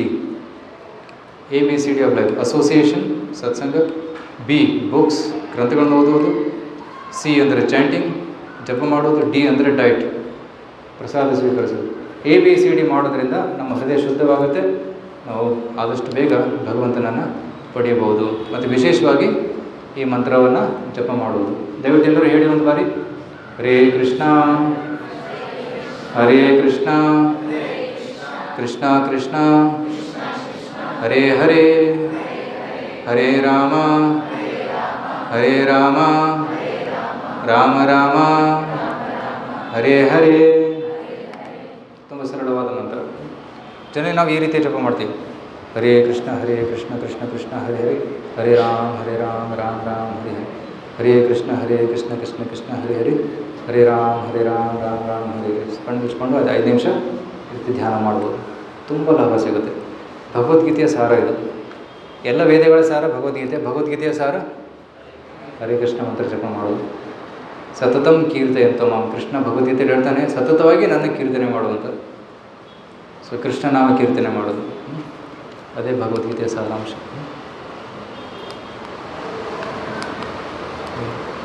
ಓಕೆ, ಸೊ ಇಲ್ಲಿಗೆ ನನ್ನ ಪ್ರೆಸೆಂಟೇಷನ್ ಮುಗಿಸ್ತೀನಿ. ಸೊ ನಾವು ಏನು ಚರ್ಚೆ ಮಾಡಿದ್ದೀವಿ ಇವತ್ತು, ಮೊದಲು ನಮ್ಮ ಜೀವನದ ಗುರಿ ಏನು? ಸುಖ ಬೇಕು. ಸುಖ ಹೇಗೆ ಸಿಗುತ್ತೆ? ಆಹಾರ, ನಿದ್ರೆ, ಭಯ, ಮೈಥುನದಲ್ಲಿ ಅಂದರೆ ಕಂಪ್ಲೀಟ್ ಸುಖ ಸಿಗೋದಿಲ್ಲ. ನಮ್ಮ ಧರ್ಮಾಚರಣೆಯಲ್ಲಿ, ಭಗವಂತನ ಭಕ್ತಿ ಸೇವೆಯಲ್ಲಿ ಸುಖ ಸಿಗುತ್ತೆ. ಮತ್ತು ಭಗವದ್ಗೀತೆಯಲ್ಲಿ ಹಲವಾರು ಪ್ರಶ್ನೆಗಳಿಗೆ ಉತ್ತರ ಇದೆ. ಅದರಲ್ಲಿ ಒಂದು ವಿಷಯವನ್ನು ನಾವು ತಗೊಂಡ್ವಿ, ಅದು ಕರ್ಮ. ಕರ್ಮದಲ್ಲಿ ಹಲವಾರು ಪ್ರಕಾರಗಳಿದೆ. ಕರ್ಮ, ವಿಕರ್ಮ, ಅಕರ್ಮ, ಪ್ರಾರಬ್ಧ ಕರ್ಮ, ಸಂಚಿತ್ ಕರ್ಮ ಮತ್ತು ಸಮೂಹ ಕರ್ಮ. ಸೊ ಕರ್ಮದಿಂದ ಮುಕ್ತರಾಗಿ ಹೇಗಾಗುವುದು? ಭಗವಂತನ ಭಕ್ತಿ ಮಾಡೋದ್ರಿಂದ ಕರ್ಮಗಳು ನಾಶವಾಗುತ್ತೆ, ಪಾಪಗಳು ನಾಶವಾಗುತ್ತೆ. ವಿಶೇಷವಾಗಿ ಭಗವಂತನ ನಾಮಜಪದಿಂದ, ಹರೇ ಕೃಷ್ಣ ಮಂತ್ರ ಜಪ ಮಾಡೋದ್ರಿಂದ ಕರ್ಮಗಳು ನಾಶವಾಗುತ್ತೆ ಅನ್ನೋ ವಿಷಯವನ್ನು ನಾವು ಇವತ್ತು ತಿಳ್ಕೊಂಡ್ವಿ. ಓಕೆ, ಹರೇ ಕೃಷ್ಣ. ಸೊ ಈ ಒಂದು ಅವಕಾಶ ಒದಗಿಸಿಕೊಟ್ಟಂತಹ BS ಕಾಲೇಜ್ ಮ್ಯಾನೇಜ್ಮೆಂಟ್ಗೆ ತುಂಬ ಧನ್ಯವಾದಗಳು. ಸೊ ಮತ್ತು ಎಲ್ಲ ಟೀಚರ್ಸ್ ಮತ್ತು ಸ್ಟೂಡೆಂಟ್ಸ್ಗೂ ಕೂಡ ತುಂಬ ಧನ್ಯವಾದ. ಇಷ್ಟು ಗಮನ ಕೊಟ್ಟು ಸುಮಾರು ಒಂದು ಗಂಟೆ, 1.5 ಗಂಟೆ ಎಷ್ಟಾದ್ರು ಗೊತ್ತಿಲ್ಲ, ನಾನು ವಾಚ್ ಕಟ್ಕೊಳ್ಳೋದಿಲ್ಲ. ಸೊ ಯಾರಾದ್ರೂ ಪ್ರಶ್ನೆ ಇದ್ದರೆ ಮೇ ಬಿ 1 ಕ್ವಶನ್ ಪ್ರಶ್ನೆ ಕೇಳ್ಬೋದು. ಯಾರಾದ್ರೂ ಪ್ರಶ್ನೆ? ಏನು ಭಗವದ್ಗೀತೆ ಪ್ರಶ್ನೋತ್ತರನೇ. ಭಗವದ್ಗೀತೆ ಬರೀ ಒಂದು ಕ್ಲಾಸ್ ಅಲ್ಲ. ಅರ್ಜುನ ಪ್ರಶ್ನೆ ಕೇಳ್ತಾನೆ, ಕೃಷ್ಣ ಉತ್ತರ ಕೊಡ್ತಾನೆ. ಪ್ರಶ್ನೆ ಉತ್ತರ ಈ ರೀತಿ ನಡೆಯುತ್ತೆ.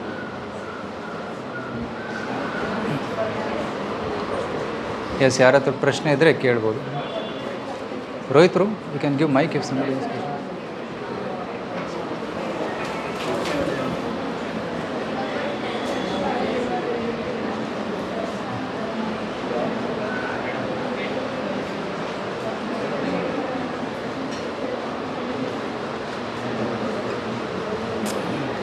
ಎಲ್ಲರೂ ಯೋಚನೆ ಮಾಡ್ತಾರೆ ಯಾರು ಫಸ್ಟ್ ಅಂತ. ಸಾಮಾನ್ಯವಾಗಿ ಒಬ್ಬರು ಸ್ಟಾರ್ಟ್ ಮಾಡ್ತಾರೆ, ಆಮೇಲೆ ಸುರಿಮಳೆ ಸ್ಟಾರ್ಟ್ ಆಗುತ್ತೆ.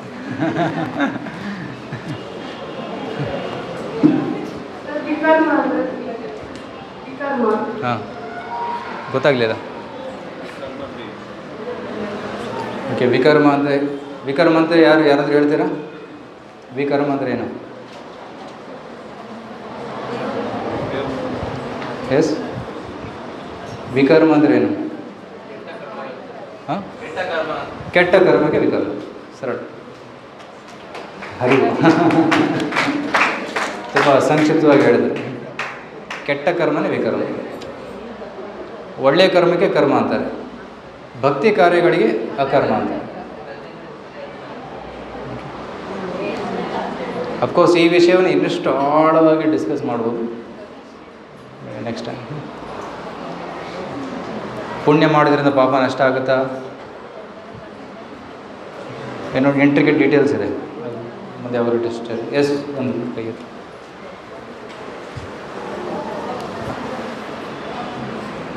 ಯಾವುದಕ್ಕೂ ಜೀವನದಲ್ಲಿ ಆಸೆ ಪಡಬೇಕು.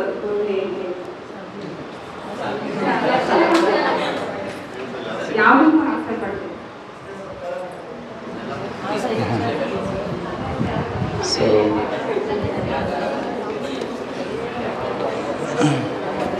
ಸೊ ಒಳ್ಳೆ ಪ್ರಶ್ನೆ ಇದು. Turn off. ಸೊ ಯಾವುದಕ್ಕೂ ಆಸೆ ಪಡದೆ ಹೇಗೆ ಜೀವನವನ್ನು ನಡೆಸಬೇಕು ಅಂತ.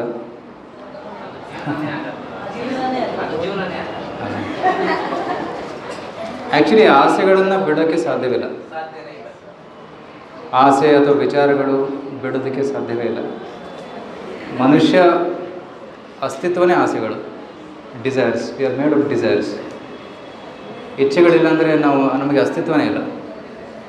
ಆತ್ಮ is also full of desires. ಇಚ್ಛೆಗಳಿದೆ. ಆದರೆ ಈಗೇನಾಗಿದೆ, ಅದು ಆಸೆಗಳನ್ನು ಬಿಟ್ಟು ದುರಾಸೆಗಳನ್ನು ನಾವು ಬೆಳೆಸ್ಕೊಂಡಿದ್ದೀವಿ. ದುರಾಸೆ ಬಿಡಬೇಕು. ದುರಾಸೆ ಬಿಟ್ಟು ಜೀವನ ಮಾಡೋದು ನಿಜವಾದ ಜೀವನ. ರೈಟ್. ದುರಾಸೆಯನ್ನು ಬಿಡಬೇಕು. ಸೊ ಹೇಗೆ ಬಿಡಬೇಕು?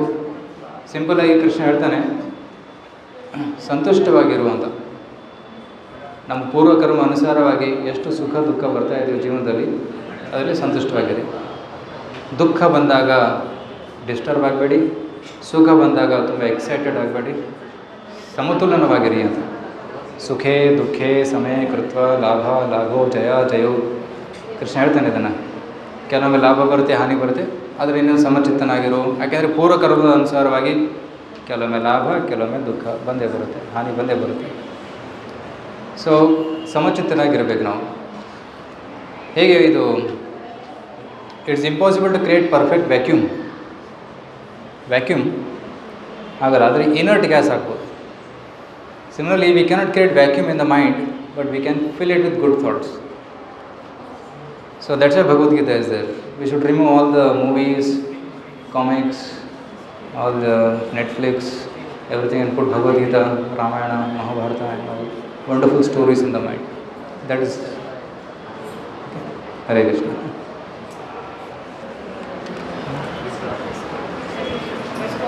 Mic pass.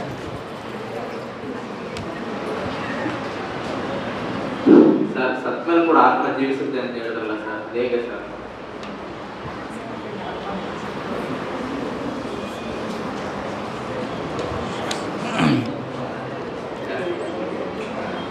ನೀವು ನಿಮ್ಮ ಹತ್ರ ಬೈಕ್ ಇದೆಯಾ?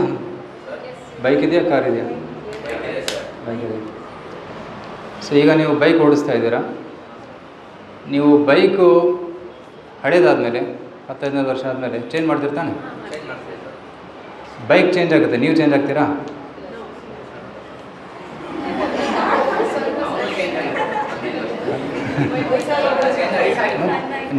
ನೀವೇ ತಾನೇ.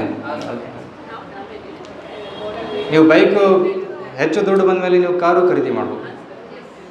ಸೊ ಬೈಕನ್ನು ನಿಮ್ಮ ದೇಹಕ್ಕೆ ಹೋಲಿಸಿದರೆ ನಿಮ್ಮ ದೇಹ ಬದಲಾಗ್ತಾ ಇರುತ್ತೆ, ಆದರೆ ನಿಮ್ಮ ಅಸ್ತಿತ್ವ ಅದೇ ಆಗಿದೆ. ನಾವು ಕಮ್ ಟು ದ ಆತ್ಮ ಆ್ಯಂಡ್ ಬಾಡಿ. ನಾವು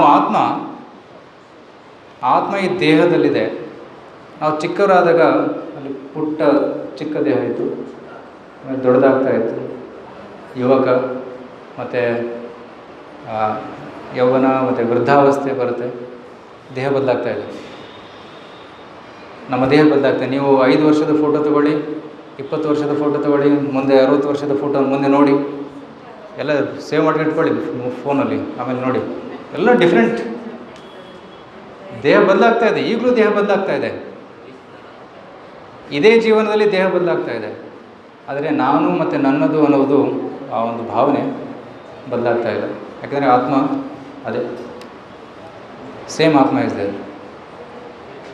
ಅದೇ ರೀತಿ ಸತ್ತ ಮೇಲೆ ಈ ದೇಹ ಮಣ್ಣಾಗುತ್ತೆ, ಆತ್ಮ ಇನ್ನೊಂದು ಹೊಸ ಶಿಶುವಿನ ದೇಹದಲ್ಲಿ ಸೇರಿಕೊಳ್ಳುತ್ತೆ. ಆ ರೀತಿ ಅರ್ಥ ಆಗ್ತಾಯಿದೆಯಾ? ನಿಮ್ಮ ಹತ್ರ ಒಂದು ಮೊಬೈಲ್ ಇದೆ, 2 ವರ್ಷದ ನಂತರ ಸ್ಮಾರ್ಟ್ಫೋನ್ ಹಾಳಾಗುತ್ತೆ. ಅವಾಗೇನು ಮಾಡ್ತೀವಿ? ಎಲ್ಲ ಕಾಂಟ್ಯಾಕ್ಟ್ಸು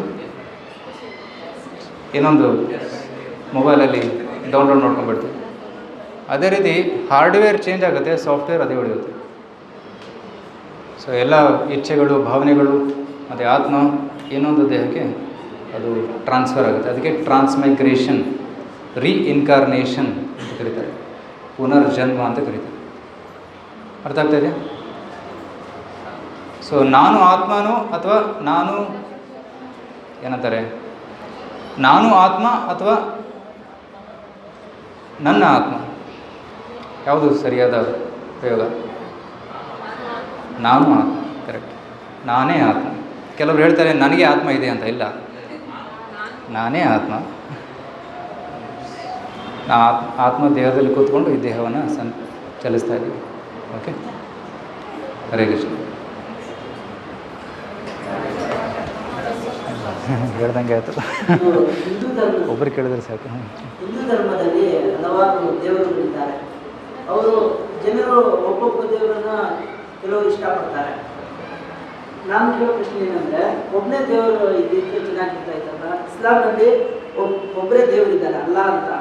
ಅವರೆಲ್ಲರೂ ಮುಸ್ಲಿಮರೆಲ್ಲರೂ ಆ ಅಲ್ಲಾಹನ್ನೇ ಇದು ಮಾಡ್ತಾರೆ, ನಂಬ್ತಾರೆ. ಹಿಂದೂ ಧರ್ಮದಲ್ಲಿ ಆಗಿಲ್ಲ, ಏನಕ್ಕೆ ಅದು ಕಾರಣ ಏನು? ತಮ್ಮ ಹೆಸರು?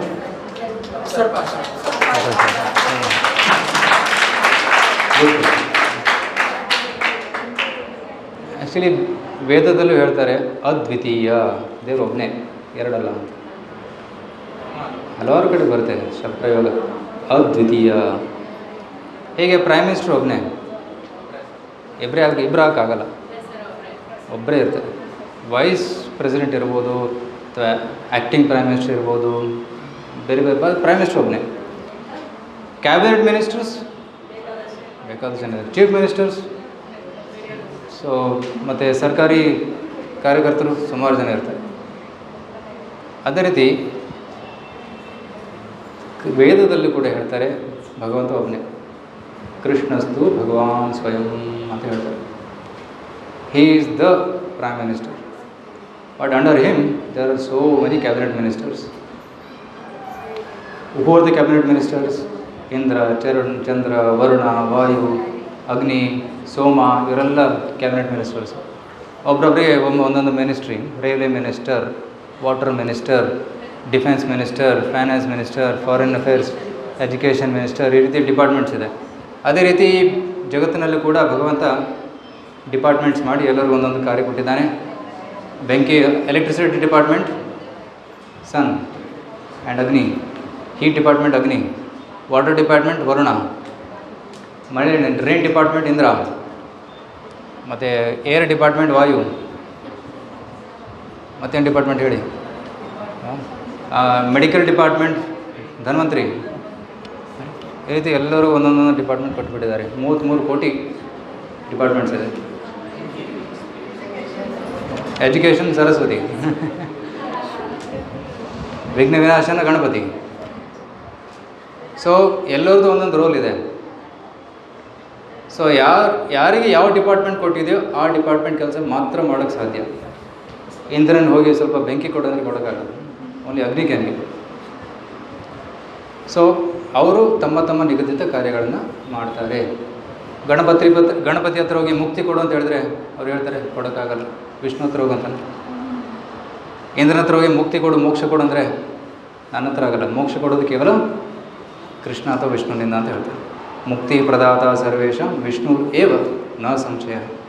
ಬೇರೆ ದೇವತೆಗಳು ತಮ್ಮ ಅರ್ಹತೆ ಶಕ್ತಿಗೆ ಅನುಸಾರವಾಗಿ ವರದಾನವನ್ನು ಕೊಡ್ಬೋದು, ಆದರೆ ಮುಕ್ತಿಯನ್ನು ಕೊಡೋನು ಕೇವಲ ಕೃಷ್ಣ ಅಥವಾ ವಿಷ್ಣು ಅಂತ ಕ್ಲಿಯರಾಗಿ ಶಾಸ್ತ್ರದಲ್ಲಿ ಇದೆ. ಕ್ಲಿಯರ್ ಆಯಿತಾ? So we are also one god, not multiple God's.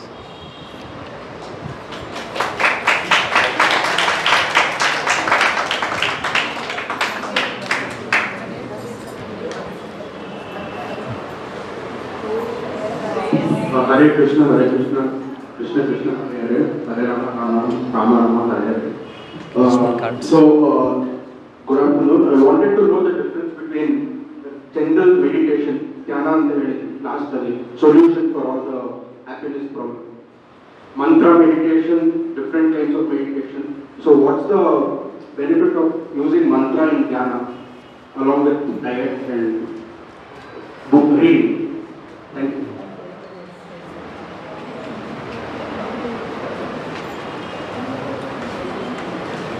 There are many types of meditation. The silent meditation. ಸುಮ್ಮನೆ ಕೂತ್ಕೊಳ್ಳೋದು ಏನು ಧ್ಯಾನ ಮಾಡೋದಿಲ್ಲ. It very difficult. ಧ್ಯಾನ ಅಂದರೆ ಧ್ಯಾನ ವಸ್ತು ಇರಬೇಕು. Not thinking of anything is impossible. The thought that not to think of anything is also thought. We cannot give that thought. So that's why the easiest meditation is to fix the mind on one thought. ಒಂದು ವಿಷಯದ ಮೇಲೆ ಮನಸ್ಸನ್ನು ಏಕಾಗ್ರತೆಗೊಳಿಸುವುದು, ಅದೇ ಧ್ಯಾನ. So ಉತ್ತಮವಾದ ಧ್ಯಾನ ಏನು? ಭಗವಂತನ ಮೇಲೆ ಧ್ಯಾನ ಮಾಡೋದು. ಭಗವಂತನ ನಾಮ, ಭಗವಂತನ ರೂಪ, ಗುಣ ಅಥವಾ ಲೀಲೆಗಳ ಮೇಲೆ ಧ್ಯಾನ ಮಾಡೋದು ಉತ್ತಮವಾದಂಥ ಧ್ಯಾನ ಅಂತ ಹೇಳ್ತಾರೆ. ಸೊ ಭಗವಂತನ ನಾಮ ಧ್ಯಾನ ಮಾಡೋದು ತುಂಬ ಸರಳ. ಅದಕ್ಕೆ ಮಂತ್ರ ಮೆಡಿಟೇಷನ್ ಇಸ್ ಮೋಸ್ಟ್ ಎಫೆಕ್ಟಿವ್. ಅದಕ್ಕೆ ಕಲಿಯುಗದಲ್ಲಿ ಮಂತ್ರ ಮೆಡಿಟೇಷನನ್ನು ಹೇಳ್ಕೊಟ್ಟಿದ್ದಾರೆ. ಕಲಿಯುಗದಲ್ಲಿ ಹರಿನಾಮವ ನೆನೆದರೆ ಕುಲಕೋಟಿಗಳು ಉದ್ಧರಿಸುವವು ನಮ್ಮ ಹಾಡಲ್ಲಿ ಬರುತ್ತೆ. ಕಲಿಯುಗದಲ್ಲಿ ಕೇವಲ ಹರಿನಾಮವನ್ನು ತಗೊಂಡ್ರೆ ಕೋಟಿ ಕೋಟಿ ಕೊಡುಗಳು ಉದ್ಧರಿಸ್ತವೆ. So it easiest process for Kaliyuga. Okay, ಧ್ಯಾನ ಮಾಡೋದಕ್ಕೆ ಕೆಲವರು ಹಿಮಾಲಯಕ್ಕೆ ಹೋಗ್ತಾಯಿದ್ರು, ಗಂಗೋತ್ರಿಯಲ್ಲಿ ಐಸಲ್ಲಿ ನಿಂತ್ಕೊಂಡು ತಪಸ್ಸು ಮಾಡೋದು, ಬೇಸಿಗೆಯಲ್ಲಿ ಸೂರ್ಯನ ಕೆಳಗಡೆ ನಿಂತ್ಕೊಂಡು ಧ್ಯಾನ ಮಾಡೋದು ತುಂಬ ಕಷ್ಟ. ಕಲಿಯುಗದಲ್ಲಿ ಅದೆಲ್ಲ ಮಾಡಬೇಕಾಗಿಲ್ಲ, ಎಲ್ಲ ಒಂದು ಕಡೆ ಕೂತ್ಕೊಂಡು ನಾಮ ಜಪ ಮಾಡಿ ಸಾಕು. ಹರೇ ಕೃಷ್ಣ.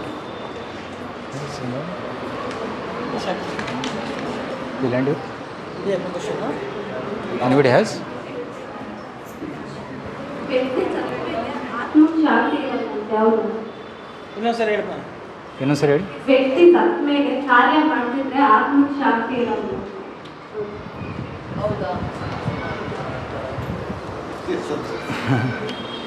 ಆ ವ್ಯಕ್ತಿ ಯಾವ ರೀತಿ ಕೆಲಸ ಮಾಡಿದ ಜೀವನದಲ್ಲಿ ಅದರ ಮೇಲೆ ನಿರ್ಣಯವಾಗುತ್ತೆ. ಸೊ ಆತ್ಮ ಸತ್ತ ಮೇಲೆ 3 ಗಂತವ್ಯ ಸ್ಥಾನಗಳಿದೆ. ಊರ್ಧ್ವಂ ಗಚ್ಚಂತಿ ಸತ್ವಸ್ಥಃ, ಮಧ್ಯೆ ತಿಷ್ಠತಿ ರಾಜಸ, ಜಗನ್ನ ಗುಣವೃತ್ತಿಸ್ಥ ಅದೋ ಗಚ್ಚಂತಿ ತಾಮಸ. ಒಬ್ಬ ವ್ಯಕ್ತಿ ಸತ್ವಗುಣದಲ್ಲಿದ್ದು ಒಳ್ಳೆಯ ಕಾರ್ಯಗಳನ್ನು ಮಾಡಿದರೆ ಅವನು ಶಾಂತಿಯನ್ನು ಪಡಿತಾನೆ. ಊರ್ಧ್ವಂ ಗಚ್ಚಂತಿ ಸತ್ವಸ್ಥಃ, ಸ್ವರ್ಗಕ್ಕೆ ಹೋಗ್ತಾನೆ, ಆರಾಮಾಗಿರ್ತಾನೆ. ಮಧ್ಯೆ ತಿಷ್ಠಂತಿ ರಾಜಸ, ಯಾರು ಅತಿ ಆಸೆಗಳನ್ನು ಬೆಳೆಸ್ಕೊಂಡು ಶ್ರೀಮಂತನಾಗಬೇಕು, ತುಂಬ ಕೆಲಸ ಮಾಡಬೇಕು, ಪ್ರಸಿದ್ಧನಾಗಬೇಕು ಅಂಥ ವ್ಯಕ್ತಿ ಮತ್ತೆ ಭೂಮಿ ಮೇಲೆ ಹುಟ್ಟು ಬರ್ತಾನೆ, ಸ್ವರ್ಗಕ್ಕೆ ಹೋಗಲ್ಲ. ಸಾಮಾನ್ಯವಾಗಿ ಜನ ಹೇಳ್ತಾರೆ ಸ್ವರ್ಗವಾಸವಾಯಿತು ಅಂತ. ಯಾರಿಗೆ ಗೊತ್ತು ಯಾರು ಸ್ವರ್ಗಕ್ಕೆ ಹೋದರು ಅಂತ? ಒಂದು ಪಾಪಿ ವ್ಯಕ್ತಿಗೂ ಬರೀತಾರೆ ಸ್ವರ್ಗವಾಸವಾಯಿತು ಅಂತ. ಇಲ್ಲ, ಅಧೋ ಗಚ್ಚಂತಿ ತಾಮಸ, ಯಾರು ತಮ್ಮ ಗುಣದಲ್ಲಿ ಪಾಪ ಕಾರ್ಯಗಳನ್ನು ಮಾಡಿದ್ರು ಅವರು ನರಕಕ್ಕೆ ಹೋಗ್ತಾರೆ. ನರಕಕ್ಕೆ ಹೋಗಿ ಅಲ್ಲಿ ಕಷ್ಟಗಳನ್ನು ಅನುಭವಿಸಿ ಮತ್ತೆ ಭೂಮಿಗೆ ಬರ್ತಾರೆ. ಪುಣ್ಯವಂತರು ಸುಖವನ್ನು ಅನುಭವಿಸಕ್ಕೆ ಸ್ವರ್ಗಕ್ಕೆ ಹೋಗ್ತಾರೆ, ಪುಣ್ಯ ಕ್ಷೀಣವಾದ ಮೇಲೆ ಮತ್ತೆ ಭೂಮಿಗೆ ಬರ್ತಾರೆ. ಸ್ವರ್ಗ ವೈಕುಂಠವಲ್ಲ. ಸ್ವರ್ಗ, ಭೂಮಿ, ನರಕ ಎಲ್ಲ ಭೌತಿಕ ಜಗತ್ತಿನಲ್ಲಿದೆ. ವೈಕುಂಠಕ್ಕೆ ಹೋದರೆ ಮತ್ತೆ ವಾಪಸ್ ಬರೋದು. 15.6 ಭಗವದ್ಗೀತಾ. ನತದ್ಭಾಸೇತಿ ಸೂರ್ಯೋ ನ ಶಶಾಂಕೋ ನ ಪಾವಕ ಯದ್ಗತ್ವ ನ ನಿವರ್ತಂತೆ ತದ್ಧಾಮ ಪರಮಮಮ. ಸೊ ವೈಕುಂಠ ಲೋಕಕ್ಕೆ ಹೋದರೆ ಮತ್ತೆ ಹಿಂತಿರುಗಿ ಬರೋದಿಲ್ಲ. ಸೊ ನಾವು ವೈಕುಂಠಕ್ಕೆ ಹೋಗಬೇಕು. We should go to spiritual world. So ವೈಕುಂಠಕ್ಕೆ ಹೋದವರು ಅವ್ರಿಗೋಸ್ಕರ ನೀವು ಏನು ಕಾರ್ಯ ಮಾಡಬೇಡಿ. ಅವ್ರು ಹೋದರು ಅಲ್ಲೇ ಸಮಾಧಿ ಸ್ಥಿತಿಯಲ್ಲಿ. ಸನ್ಯಾಸಿಗಳಿಗೆ ಯಾವುದೇ ಕಾರ್ಯ ಮಾಡಬೇಕಿಲ್ಲ, ಯಾಕೆಂದರೆ ಅವ್ರು ಆಲ್ರೆಡಿ ಹೋಗಿಬಿಟ್ಟಿದ್ದಾರೆ. ಆದರೆ ಯಾರು ಅಕಸ್ಮಾತಾಗಿ ಎಲ್ಲೋ ಪಾಪ ಕಾರ್ಯ ಮಾಡಿ ಅವರ ಗಂತವ್ಯ ಸ್ಥಾನ ಮುಟ್ಟಿಲ್ಲ, ಕಷ್ಟದಲ್ಲಿದ್ದಾರೆ, ಅದರ ನರಕದಲ್ಲಿದ್ದಾರೆ, ಅಂಥವ್ರಿಗೋಸ್ಕರ ಅವ್ರ ಪಿಂಡ ಕಾರ್ಯ, ತರ್ಪಣ ಕೊಡಲೇಬೇಕಾಗತ್ತೆ. ಇಲ್ಲಾಂದರೆ ಅವ್ರಿಗೆ ಏನು ಪೋಷಣೆ ಸಿಗೋದಿಲ್ಲ, ನೆಮ್ಮದಿ ಸಿಗೋದಿಲ್ಲ. ಓಕೆ, ಸೊ ಅದಕ್ಕೆ ಪ್ರತಿ ವರ್ಷ ಪಿತೃಪಕ್ಷದಲ್ಲಿ ಅಥವಾ ಒಂದು ಪುಣ್ಯತಿಥಿಗಳಲ್ಲಿ ಆ ಒಂದು ತರ್ಪಣ ಕಾರ್ಯ, ಪಿಂಡ ಕಾರ್ಯ ಮಾಡ್ತಾರೆ. ಓಕೆ, ಅದು ಮಕ್ಕಳ ಕರ್ತವ್ಯ ಆಗುತ್ತೆ. ಸೊ ತಂದೆ ತಾಯಿಗೋಸ್ಕರ ಅದು ಮಾಡಬೇಕು. ಏನೋ ಡೌಟ್ ಇದ್ದರೆ ಅವ್ರು ಹೋಗಿದ್ದಾರೋ ಇಲ್ಲೋ ಸ್ಟಿಲ್ ಮಾಡಿ. ಅದು ಕಾರ್ಯ ಏನು? ವಿಷ್ಣು ಪ್ರಸಾದವನ್ನು ಪಿತೃರಿಗೆ ಕೊಡೋದು. ಪಿಂಡ ಅಂದರೆ ಏನು? ವಿಷ್ಣು ಪ್ರಸಾದವನ್ನು ಪಿತೃರಿಗೆ ಅರ್ಪಣೆ ಮಾಡೋದು. ಆ ಪ್ರಸಾದ ಸ್ವೀಕರಿಸೋದ್ರಿಂದ ಅವರಿಗೆ ಮುಕ್ತಿ ಸಿಗುತ್ತೆ ಅಂತ ಹೇಳ್ತಾರೆ. ಓಕೆ, ಹರೇ ಕೃಷ್ಣ. ಇನ್ನೊಂದು 2-3 ಕೈ ಇದೆ ನೋಡಿ, ಯು ಕ್ಯಾನ್ ಡಿಸೈಡ್.